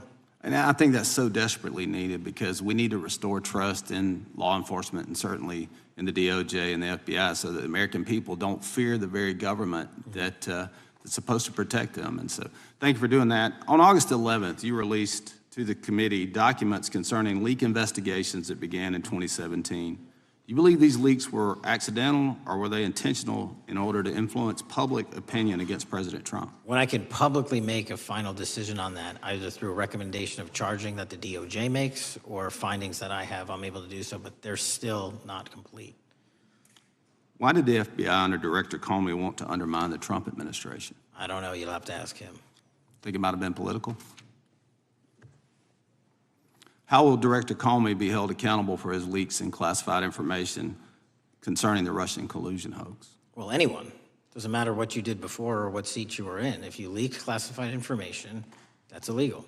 And we will investigate it fully. And if we can bring enough evidence to recommend charges to the Department of Justice, we will. But as you know, in these leak investigations, it's very difficult to produce the information necessary. We know leaks happen.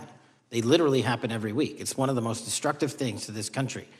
media receives classified information beneficial to one side or the other. I'm a fan of none of it, and I want to shut all of it down. And we need to bring some real cases to deter individuals from doing that, and that's my focus. What was Comey's role in creating the ICA? Speaking from my memory, as the head of the FBI, he was charged under then Director Brennan and Director Clapper and the other IC elements to come in with the NSA, CIA, FBI, and ODNI and put together a collection of information on how the information sort of surrounding Russiagate came together. So he represented the FBI in that. Was former director of CIA, John Brennan, he's denied that the Steele dossier was used in creating the ICA. Is that true? Well, it's, without commenting on him, the FISA has been released, and the dossier was in the FISA. It was in 4 FISAs. So I'll let the public decide. Well, former director Brennan actually denied repeatedly that he pushed for the Steele dossier to be included in the ICA. Is that true? Denied. I'll let his testimony speak for itself, but then Deputy Director Andy McCabe also testified to the House Intelligence Committee, which has now been declassified, that were there no Steele dossier, there would have been no FISA. Well, my time's getting close, but let me tell you this, sir, and well, my colleague from Texas said, thank you for the job you're doing. You're making the American people safe.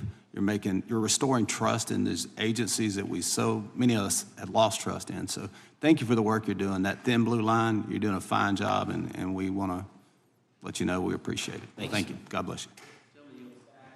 Lady from California is recognized. Thank you, Mr. Chair, and thank you, Director, for coming here today. And actually, thank you for your response to my colleague from New York who asked you earlier about violent extremism. And you said that there is violent extreme ideology on both sides. And I think you actually alluded to that same statement yesterday in the Senate. So I too have some questions I'd like to ask you. These are not gotcha questions, and just deny, please, what you deem to be false. So Dylan Roof, who followed white supremacist propaganda, murdered 9 black parishioners in Charleston in 2015. Do you deny this? I'm sorry, Dylan Ruth? Roof, can you give me some more information? You're head of the FBI, you probably know this. If you don't know, that's fine. You can give me a reminder. I've got a lot in front of me. It was national news. Robert Bowers murdered 11 Jewish worshipers in Pittsburgh in 2018. I do remember that. And it was the deadliest anti-Semitic attack. So do you admit that that happened? Yeah, I'm not saying the other thing didn't happen. I'm just asking for a little information. Patrick Cruces, who posted a manifesto about a Hispanic invasion, walked into a Walmart in El Paso, Texas in 2019 and began firing. He murdered 23 people that day, and the youngest was 15. Do you admit or deny that that happened? I'll take your presentation as accurate. All right, well, I have to say all of these cases have been adjudicated. As I said, they are not gotcha questions. These incidents were national news. And as director of the FBI, you have access to all of this information.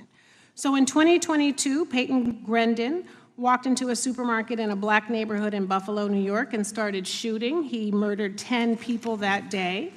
And on September 10th, your friend Charlie Kirk was assassinated. Tyler Robinson has been taken into custody and charged, but also on that day, Desmond Holley, a 16-year-old white male, shot and injured 2 students at a high school in Colorado before killing himself. And according to the Anti-Defamation League, he had a fascination with mass shootings and white supremacy. So do you admit to, deny these facts? Those happened. Okay. Your predecessor, former FBI Director Christopher Wray, said that one of the most dangerous concerns is that racially motivated violent extremism, especially white supremacists, has been the biggest chunk of our domestic terrorism cases and is responsible for the most lethal attacks over the last decade. Do you admit or deny, A, that he said this? I'll let the record reflect that. Whatever he said was what he said. All right, and do you agree? That there is racially motivated crimes being committed in America, yes. Yes, especially white supremacists, which is the biggest chunk of our domestic terrorism. I'm glad that you said this. So last week, President Trump was asked if there were extremists on both the left and the right. He was actually asked this by Fox and Friends, and his exact words were, "I'll tell you something that's going to get me in trouble, but I couldn't care less. The radicals on the right oftentimes are radical because they don't want to see crime. The radicals on the left are the problem, and they're vicious, and they're horrible, and they're politically savvy." Do you agree with the president? I don't speak for the president. The president speaks for himself. Do you agree with the president? I don't. On what matter? On the question that I just asked, do you agree with his statement about the radical left? That there's ideology that's driving violence on both sides? Yes, that's what he acknowledged. No, he didn't. He didn't. But I'm glad that you're saying that and actually creating some separation between you and the president. And I'm glad that you That's literally are not what happened. He said acknowledging both. that there is violent extremism on both sides. What's interesting is that the research arm of the Department of Justice, the National Institute of Justice, do you know what that is? I'm familiar with them. Okay, great. It is the research arm of the Department of Justice, and it published an article in 2024 devoted to domestic radicalization, violent extremism, and terrorism. I have it. It's interesting that it's no longer on the website. It has been scrubbed, but I ask these questions because what makes a strong, qualified director of any business, of any household, of the FBI, what makes a reputable prosecutor is not lapdog loyalty, but a commitment to the creed that evidence is agnostic and that the evidence will lead you to making the right decisions. And your job, no one's job is to like the data or the evidence, it is to collect it. That is how you gain trust. And Mr. Chair, I would like to enter into the record, if I may. White supremacist group stands by racist ideology with unanimous consent. Without objection. Dylan Roof, the radicalization of the alt-right and ritualized racial violence. Without objection. Thank you. Another article, how Robert Bowers went from conservative to white nationalist. I'd like to enter that into the record with me. Without objection. Patrick Cruces believed he was fulfilling Trump's wishes in El Paso attack, his attorney said. I'd like to enter into the record. Without objection. Buffalo shooting, how far-right killers are radicalized online. I'd like to enter that into the record. Without objection. Evergreen High School shooters online activity reveals fascination with mass shootings, white supremacy. I'd like to enter that into the record. Without objection. Murder and extremism in the United States in 2024, a report by the Anti-Defamation League. I'd like to enter that into Without the record. objection. And the article, the report that was scrubbed from the DOJ just recently, National Institute of Justice Journal focusing on domestic radicalization, violent extremism, and terrorism. I'd like to enter that into the record. Without objection. And lastly, the libertarian think tank Cato and their analysis on violent extremism and the right rising in extremist acts. I'd like to enter that into the record. Without objection. Thank you, and I yield back. Gentlelady yields back. Gentlelady from Wyoming is recognized. Just very quickly, Director Patel, thank you for being here, for your service to this country, and for the transparency that you have brought to the FBI and for the American people. Transparency that was absolutely non-existent in the Biden administration and FBI. I believe that you might have been asked earlier about whether you had had an opportunity to visit with any of Epstein's legal counsel. Were you asked that question earlier? I think so. Okay. One of the legal counsels or legal fixers for Mr. Epstein was Stacey Plaskett, the Democrat delegate to Congress from the Virgin Islands. So perhaps for those on the other side who are interested in talking to Jeffrey Epstein's attorneys, they could sure visit with one of their own colleagues. I want to focus on something that I think is very important that has not been addressed enough today, and that is related to the consequences of the Biden open border.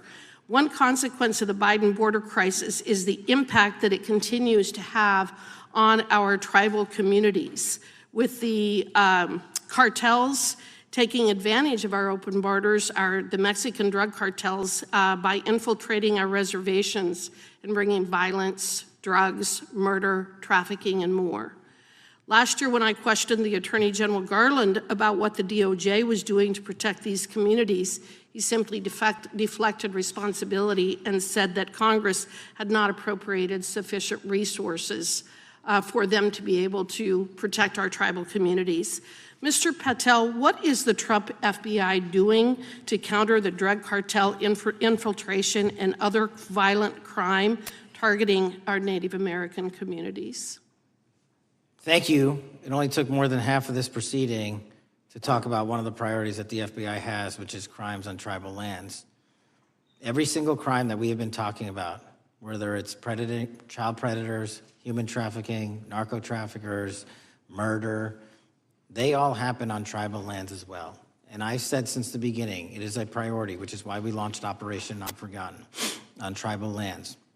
And I'm the first FBI director to meet with the staff and tribal leaders here in Washington, D.C. and elsewhere, and invited them into my office and headquarters to see them, because I need engagement with tribal leadership, and I need our police and FBI agents to be engaging with tribal leadership. Otherwise, we're not going to break through.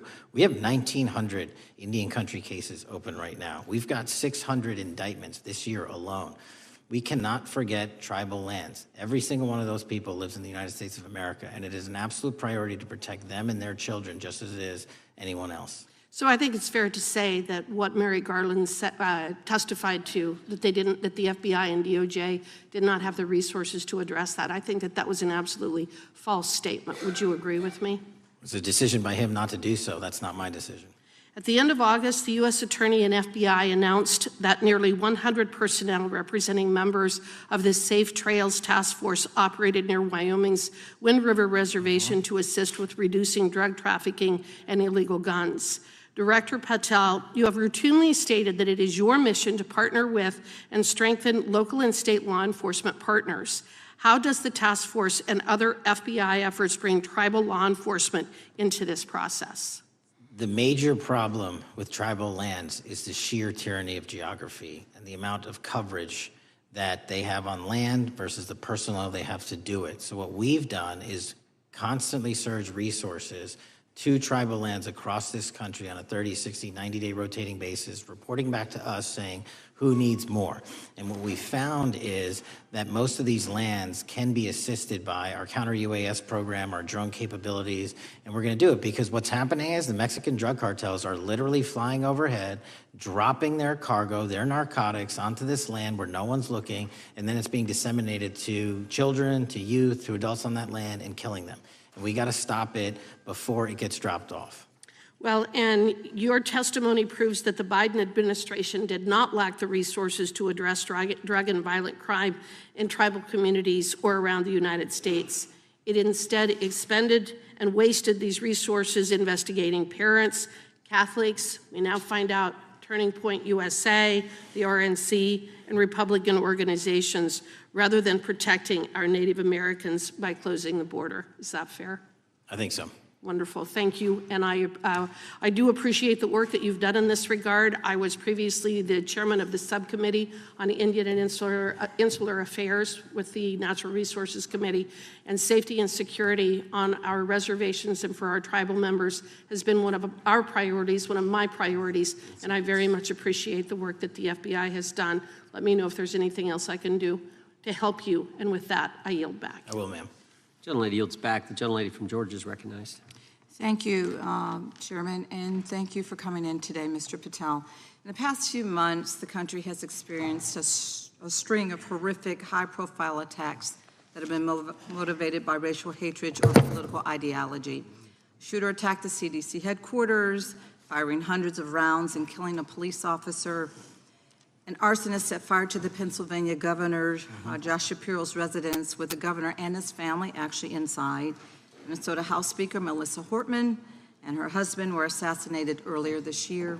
Clark and Charlie Kirk was murdered last week. Bomb threats have been made against HBCUs and the DNC, and just the list goes on and on. I only have just a few minutes today, so I don't want to take a lot of time to go into all the countless and devastating violent crimes and incidents that have happened at our schools or on our streets and in our communities that have just been happening all year long. Mr. Patel, just yes or no, is this type of political violence ever acceptable in your eyes? No. I'm glad that we agree that these heinous acts designed to instill fear and division in our nation are never, ever acceptable, yet each of these incidents has recently taken place under your watch. The FBI's website states that protecting the United States from terrorist acts is the FBI's #1 priority, including from domestic terrorists. Is this still your #1 priority? Domestic terrorism? Preventing domestic terrorism. Our #1 priorities are protecting the homeland and international terrorism and crushing violent crime, and domestic terrorism sort of interlays between both of those. Okay, so, well, then I'm glad that you're giving us the right answer, but unfortunately, your actions kind of tell a different story. Earlier this year, you granted the ranks of the FBI's Domestic Terrorism Operations Section. This is the section of the FBI that is most directly responsible for addressing political violence in our country by preventing attacks from occurring and effectively responding to them if they do. The agents in this section are the ones who stopped an individual stockpiling weapons, who planned to attack schools and churches in Florida and seized bombs made by an ISIS sympathizer in New Orleans. And instead of ensuring that this section has all the resources that it needs at a time when its mission is critical, you fired its decorated veteran FBI agents who have served their country proudly under Republican and both Democratic presidents, and you scrapped the tools that they developed to fight domestic terrorism, including the National Domestic Terrorism Incident Database. I mean, most of that is just not true. We have 1,700 current DT managed programs. We're up 300% in the amount of cases we brought against nihilistic, violent extremists, including 764, wishing to harm our children. The FBI and the men and women are getting after that problem set more than ever because I've unleashed them to do so. And any insinuation that these tragic occurrences across the country are somehow singularly my fault or disgusting because that watershed goes down to the men and women at the FBI, and they are not responsible for it. I'm happy to work with you to get them what they need. Gentlelady controls the time. Unanimous consent request. She'll state a request. Thank you very much. Into the record, an article from Reuters titled FBI Scales Back Staffing, Tracking of Domestic Terrorism, Probes Sources Say. Thank you very much. Without objection. I appreciate that. So, Mr. Patel, and it isn't just the domestic terrorism operations section. Under your watch, agents are fully diverting their attention to these anti-immigrant and city takeover operations, leaving our children vulnerable to dangerous networks of online predators, both domestic and international. You pulled more than 120 FBI agents from their normal duties to operate sobriety checks and conduct traffic stops, exposing the FBI's fleet of unmarked cars and thereby making it harder for the FBI to combat violent criminal gangs, foreign intelligence services, and drug traffickers in the process. That's simply not true. If we were not able to do two things at one time, how would we be Patel, seizing record amounts of fentanyl? 23,000 violent felons have been arrested. Time belongs to the gentlelady. More than twice as many as last Time belongs year. to the gentlelady from Georgia. Thank you very much. And this request basically is, it is an article from Reuters which quotes law enforcement officers familiar with agents who once covered child exploitation cases but now focus on immigration child exclusive. Thousands of agents diverted to Trump immigration track down. Mr. Patel, in the short time I have left, your tenure as director of FBI has been somewhat problematic. Americans are left safe, definitely less safe under your watch. You have gutted the FBI's ability to keep safe from domestic terrorism. You have sent FBI agents to conduct traffic stops and round up hardworking immigrants who pose no danger to public safety. People even President Trump referred to as good, long-time workers. Your job is to protect and serve the American public. Time to the You have gentlelady. spent your time protecting heinous individuals and using the FBI to serve as a political circus. You at times have appeared unequipped, Time and to this the country gentlelady has deserves better, expired. and I yield. Gentlelady yields May back. I respond? Sure can. Simply put, what is it? Are we failing? If we're failing, how are we arresting 23,000 violent felons? Twice as many as this time last year. Are we failing? Because if we're failing, how are we seizing 1,500 kilograms of meth, 25% increase from last year? Are we failing? Because we captured 4 top 10 FBI most wanted from around the world in 7 months. That's more than the entirety of the last administration. Are we failing because we put 1,500 child predators in prison? Are we failing because we dismantled 300 human trafficking networks? Which is it? You don't like me, that's fine. But don't you dare disparage the men and women of the FBI that are producing record results in historic fashion to protect this country. They are kicking ass for America, and they're going to continue to do so. And we appreciate your leadership. The gentlelady from Florida is recognized. When I was home recently, I met with the agents leading the Tampa office of the FBI, and I saw what they're focused on in my community: stopping drug traffickers, rescuing children from exploitation, fighting cybercrime, protecting us from acts of terrorism, foreign and domestic. And I know from my time as a federal prosecutor and a judge that this work by the Bureau doesn't make headlines, but it is happening every single day. At the top, accountability is necessary, transparency is critical, but today we've seen an effort not just to diminish, but to distort the work of Director Patel and the agents he leads. If we really care about transparency and about truth, then what we owe to the American people is this reality: that thousands of dedicated professionals at the FBI wake up every single day thinking not about themselves, but about this country, and keeping every single one of us and our children safe from harm. And Director Patel, I would like to hear from you the facts about what the FBI is doing and your efforts to fight crime. Director Patel, isn't it correct that since January 20th, 2025, the FBI has made over 25,000 immigration-related arrests, including 350 members of Tren de Aragua and 195 members of MS-13? Those numbers are accurate. The Tren de Aragua numbers are up over 350% from the year before. And during that same period, hasn't the FBI seized over 66,000 kilos of cocaine, 6,000 kilos of meth, and 1,500 kilos of fentanyl?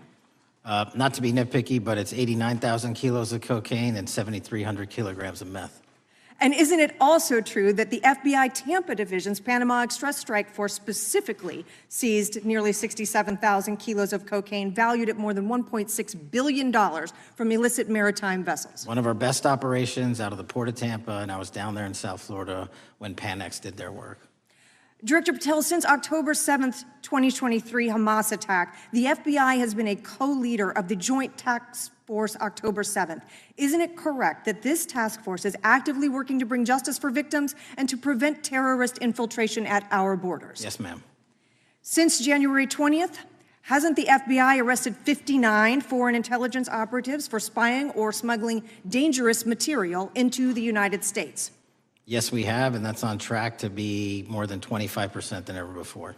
And the FBI has also been leading operations against major cyber threat actors, including those from Russia, China, Iran, and North Korea. Isn't that right? A 17% increase from year to date last year. Director Patel, the FBI's child exploitation task forces continue to investigate predators who target children online and across our communities. How significant is that threat today, and what results have you seen under your tenure in bringing these offenders to justice? We have, under Operation Grayskull, dismantled dark web units that are operating online, not just in the United States, but across the world, to do our children harm. We have taken into custody more suspects than ever before on those who seek to harm our children. That is what the men and women of the FBI do, and that's what they're going to continue to do. Those are the real results when you let good cops be cops, and when you let us get on these platforms and expose them to the public and show them the harms of these predators on these online gaming systems and social media systems. And we need more help from Congress to allow us more authorities to do that work. The FBI laboratory manages the Combined DNA Index System, or CODIS, which compares over 25 million DNA profiles and aids more than 125 investigations each day. Director Patel, why is this important to law enforcement nationwide? All of law enforcement relies on our CJIS operation out of West Virginia. And what that does is allow 19,000 agencies to come in and say, hey, does this guy have a criminal history? Hey, is this an illegal firearm? Do we have a DNA hit like we did in these recent assassinations? That's what the FBI brings to bear, because local and state law enforcement agencies just don't have that capability, and we're doing it 24/7, 365. CJIS does not close for 1 minute. In your testimony, you noted that the FBI has ongoing counterintelligence investigations into China, Iran, and Russia across all 55 field offices. Why is it essential to maintain that scope of coverage, and what success can you point to in disrupting nation-state actors? Our biggest threats involving nation-state actors are the PRC, Russia, and China, and they are up 33%, 83%, and 60% respectively in arrests alone this year. Those nation-state actors wish to do harm in our infrastructure, our critical infrastructure system, our energy, our water supply, and also go after and target individuals and senior citizens and take their money through online pig butchering schemes, which we've exposed in Cambodia by way of the CCP. This is groundbreaking work that the American public should be seeing that their FBI is doing, and I'm happy to have the opportunity to report on it. Thank you, Director Patel. I yield back. Gentlelady yields back. The gentlelady from Mr. Chairman, I have a couple. unanimous consent. Thank you so much. I appreciate it. In response to Mr. Patel's making the remarks that, that maybe our colleagues are disparaging the men and women of the FBI, I'd like to enter the record 3 unanimous consent requests. One is entitled FBI using polygraphs to test officials' loyalty. The second is Kash Patel knowingly broke law when firing top officials, lawsuit alleges, published by NBC. And the third is FBI forces out more leaders, including ex-director who fought Trump, demand for January 6 agents' names. Without objection. Thank you. Gentlelady from Vermont's recognized. Thank you, Mr. Chair. Director Patel, thank you for being with us today. Appreciate your time. Let me say at the top, political violence should have no place in this country, and I strongly, unequivocally condemn the killing of Charlie Kirk last week. And this is exactly the kind of case that warrants a swift and thorough investigation by the FBI. What shouldn't be happening, however, is this administration's seeming attempt to exploit Mr. Kirk's death within minutes of this horrible, horrible assassination, dividing us even further without knowing enough about the killer's complicated, confused political ideology and the extent of his motivation. And this week, Vice President Vance claimed that this is, quote, an extremely destructive movement of left-wing extremism, and said that, quote, it's part of the reason why Charlie was killed. He pledged to go after organizations on the left. But Director Patel, it was just 3 months ago that Melissa Hortman, the Minnesota House Speaker, and her husband, Mark, were shot to death in their home in the middle of the night by a self-identified right-wing extremist and Trump supporter. When that assassination happened, the FBI released a written statement denouncing the killings and pledging to hold the killer accountable. And I thank the Bureau for that. It was clear, concise, to the point. But when you compare that statement to the over 50 mentions of the Charlie Kirk killing and just 4 for the Hortmans on accounts affiliated with the FBI and your personal account, it appears to many Americans that you're valuing some lives more than others, and that's painful. And this is what I'm hearing from my constituents, so I just want to convey that to you. And the Vice President didn't even call on right-wing organizations to tone down their rhetoric after that horrific killing in Minnesota, and he never once spoke about dismantling conservative institutions. This week, when the president was asked by a reporter about Speaker Hortman, he claimed he didn't even know who she was. One of the most high-profile assassinations of an elected official in recent memory, and the president claims to know nothing about it, hasn't even heard of it. It was absolutely devastating for her colleagues and for her family. And I think we all can agree in this room that we have to stop this political violence. So my first question to you is, Director Patel, what is your plan as director of the FBI to turn down the temperature, especially in light of the fact that it seems like members of the administration are reacting to political violence based on party affiliation? What's your plan? I can only speak for myself and the FBI. And what we are doing is, I think I mentioned it earlier, we're following the money, because whatever attack you are describing, and they are all despicable, equally so, People need money to operate. People need money to conduct these attacks, to conduct these investigations. And so what we are doing is finding the people that supported this infrastructure system, because even when you say there's a lone, quote unquote, lone wolf actor, he's not truly a lone wolf actor. Something happened along the way. I agree. And so can I just because we have such little time, are you making a commitment right now to follow where the evidence goes in investigating whether it's violence on the left or the right? Because over the last 10 years, when you look at the ideology, I want to follow up on what my colleague from California said. When you look at the data, you look at the Anti-Defamation League data, 96% of ideological motivated killings were committed by the right wing. When you look at the Institute of Justice report that she cited, it's 5 times the number that 5 times the number of far left extremist incidents are perpetrated by far right.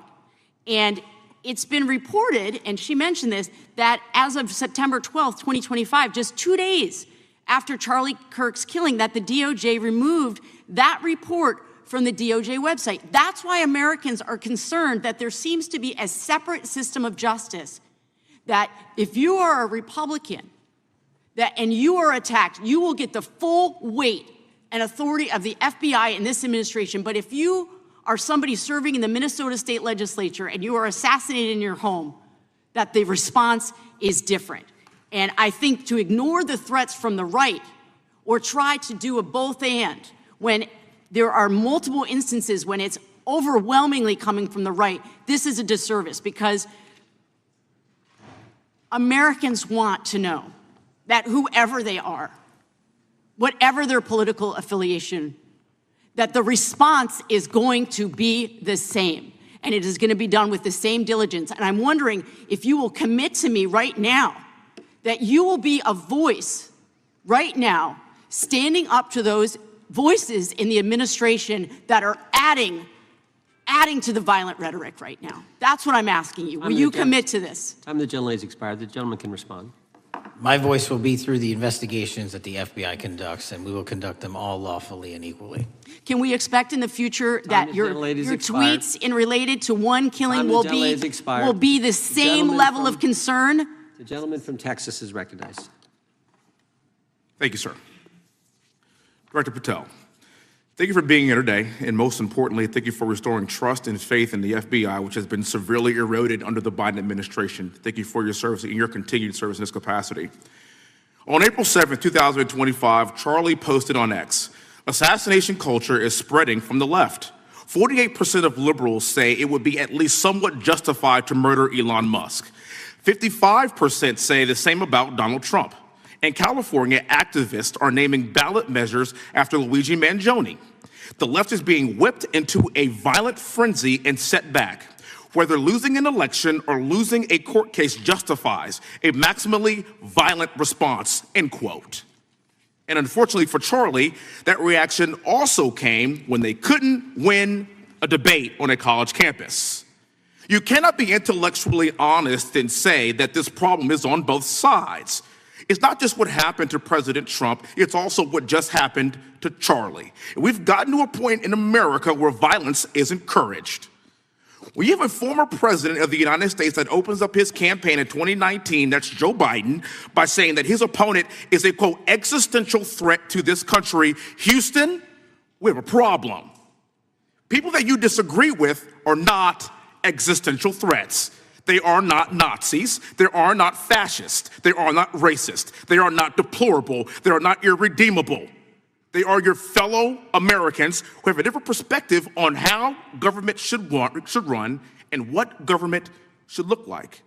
Whether or not we should have strong sovereign borders, whether or not we should have safe communities, whether or not we should have places to worship our God and not worry about being shot, whether or not we live in communities and cities that are not overwhelmed by drugs and crime, whether or not we have two genders, and whether or not we have common sense in our policies and our values. And people that believe these things are not existential threats. I happen to be one of these people that believes all of the above, and as someone that served this country in combat, I can assure you I am not an existential threat to this country because I swore to protect her.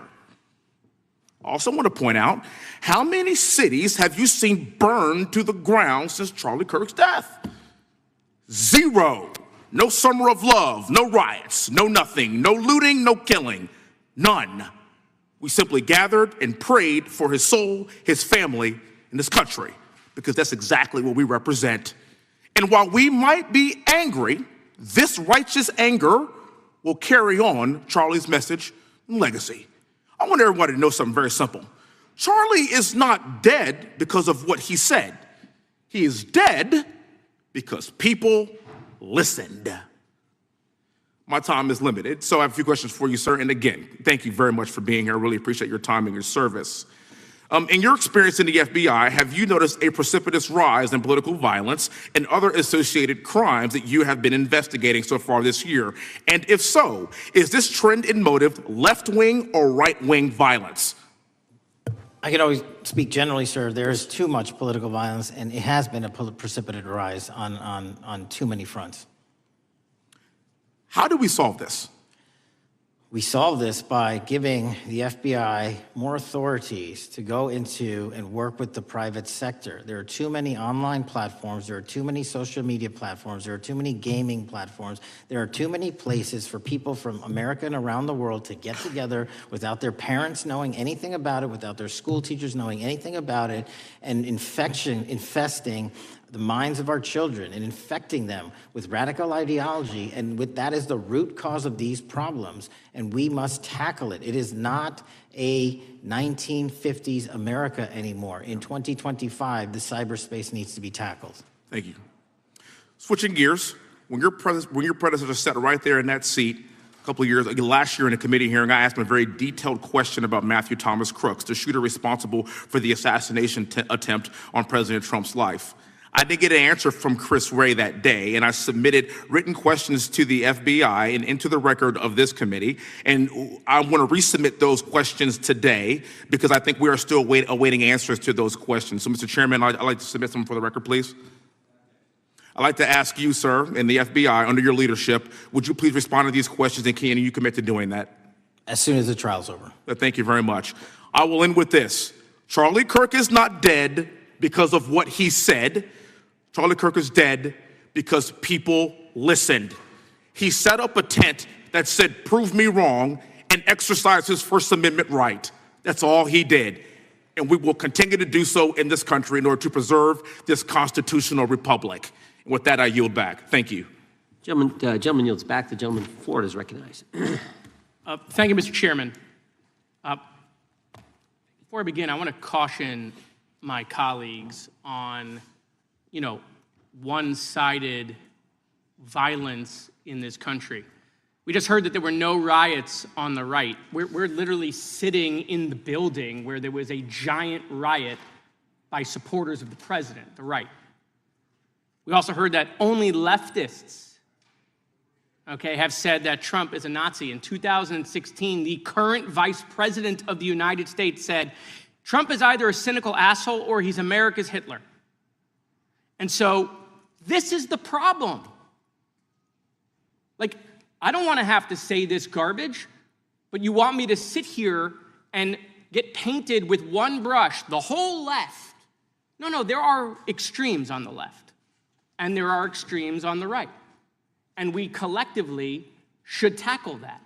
But to come here and just look at us and say we all support what's going on in the extremes is why we can't solve anything in this building.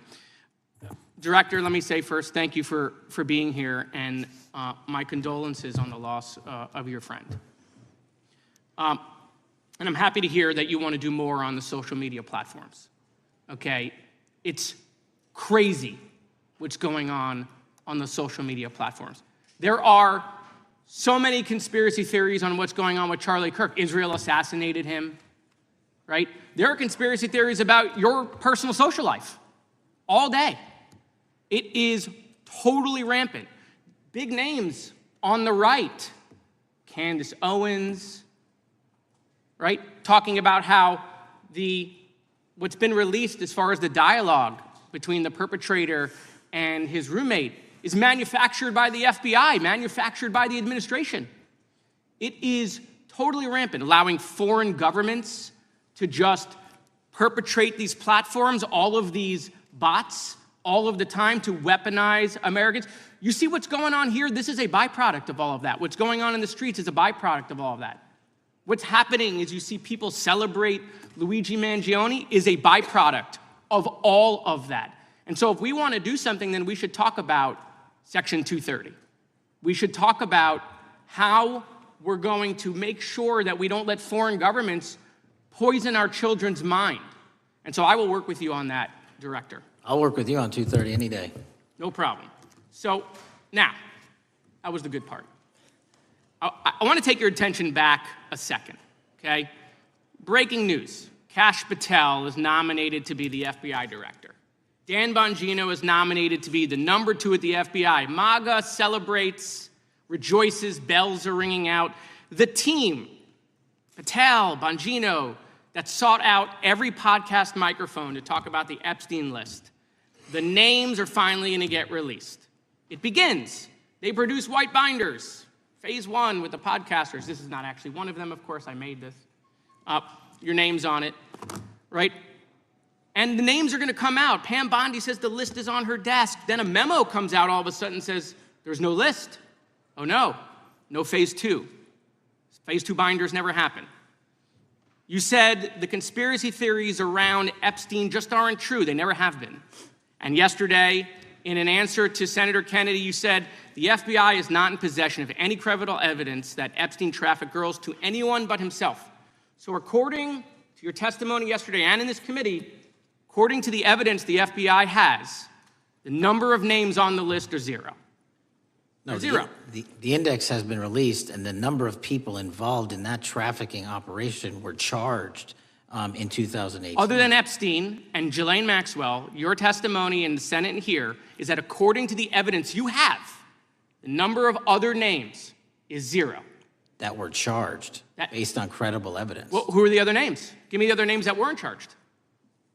We are not releasing the names of anyone because the Department of Justice never does that of anyone that didn't have any credible information to attack them. Let me move forward.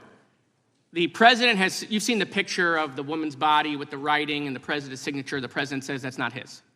Okay? President says it's not his. The Republican colleagues say it's not his. The administration say it's not his. Will you be opening up an investigation into the Epstein estate for putting out a fake document with the president's signature linking him to the world's largest pedophile ring? Will you be opening that investigation into that? On what basis? On what basis? They literally put out a fake document, according to the president, with a fake signature. It's a forgery of the president of the United States signature. That's the basis. Sure, I'll do it. Okay, I look forward to that investigation. Am